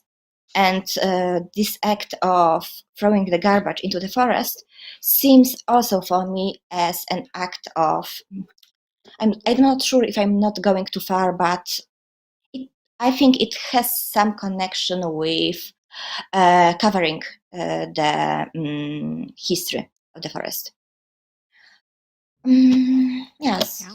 So thank you very much. Thank you very much. And now, Nastassia Fern, please answer the question that was posed to you. Sure. Yeah. Actually, I'm going to go ahead and answer Jackie's question first because I saw it come up on the YouTube and I wanted to devote a little time answering the question. So they asked about the modification that docents made when mediating the questions between audience and hologram. And, you know, I would love to go into this in depth for another hour. I will not, obviously. But yes, there were modifications that the docent made to questions to the hologram. For instance, there was a point in time when I personally posed the question to the hologram, what was life like in Israel? And the docent posed the question to the hologram, what was life like in the Israeli army? So those are two pretty different questions. As far as censorship, I am reluctant to answer that. First of all, I don't know, as far as if there are questions that are certainly off limits, if someone worst case scenario poses some sort of anti-Semitic question. I don't know if the docent would shut that down or ask the person to leave. I have no idea. I would certainly love to know, and it must come up at some point. As far as yeah, just as far as audience and docent hologram, sort of the triangulation of interaction, yes, there was a great deal of docent would privilege stories and certain questions that they liked. Oftentimes they would, there would be an audience that would have their hands raised, and the docent would pose a question that they enjoyed asking because they knew it would elicit a certain response within the audience. Sometimes pleasure, sometimes aw, you know, like people going like, oh, that was such a sweet story. So yes, certainly when the docent is involved in the process, there is patient that does happen with the questions. Now to the other questions, the first questions posed to me. Again, I would love to go over this with you for 2 hours. Unfortunately, we can't do that. On the question of who does the memory belong to? Fantastic. Something I wrestle with constantly in my research. Who does this memory belong to? And when a traumatic memory is digitized, whether it be via hologram, via social media, when you look at the political and corporate even aspects of Facebook owning that live stream footage of Philando Castile's murder. Very difficult, very difficult. I do think that ultimately when a memory is digitized, it becomes under institutional control. Obviously that's a very broad umbrella. But yes, I think it's hard not to see it as potential of being corporatized / monetized, even in the case of the holographic survivor, where it is in a museum environment. Obviously, the organization responsible for the technology does own the algorithm. They do own the special type of what to call cameras. The camera setup they have is a proprietary setup. So yes, these things are corporatized. They are institutionalized. But when it comes down to call it grassroots or on the ground viewing, when we see these things, for instance, the social media versions of the footage being posted of like Philando Castile, there are initiatives to not post these things, and this sort of stems into the second question of re-traumatization.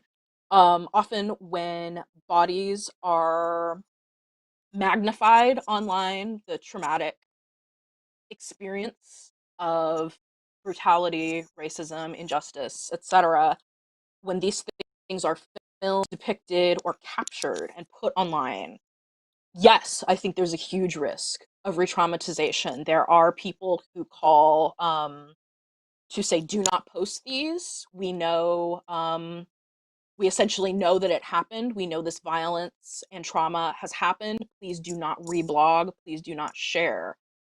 Obviously, this is only a small part of the population that says this.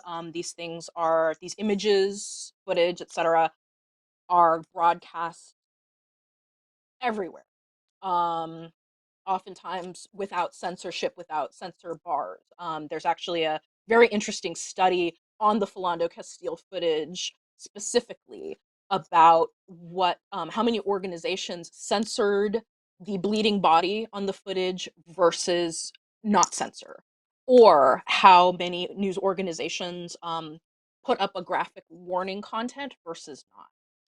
So yeah, as far as re-traumatization with the holographic survivor, again, I think together they fit with the institutional control in a way.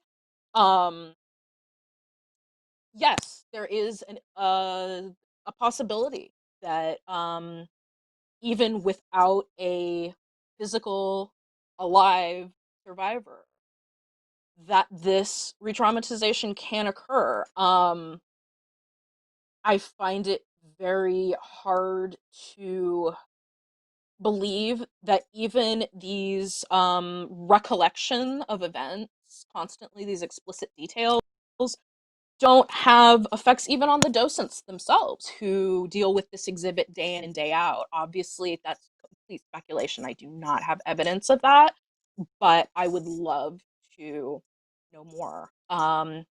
So anyway, I think I could go on. I'm not going to, though. Thank you so much for your suggestions as well for the World War II photo suggestions. So thank you. Thank you very much. Thank you all. I think we had really a great privilege to listen to this thought-provoking presentation on local and global perspectives in the studies of witnesses, both material and human ones, and on victims of Holocaust. So thank you very much. Thank you very much to all the presenters and to our commentator. And I would like to invite you all and our audience to the tomorrow panel titled Translation and Travel of Holocaust Memory Between Europe and Israel. And our keynote will be Jackie Feldman speaking on the vanishing body of the witness, transmission of the Shoah in a digital generation. Thank you very much. Goodbye.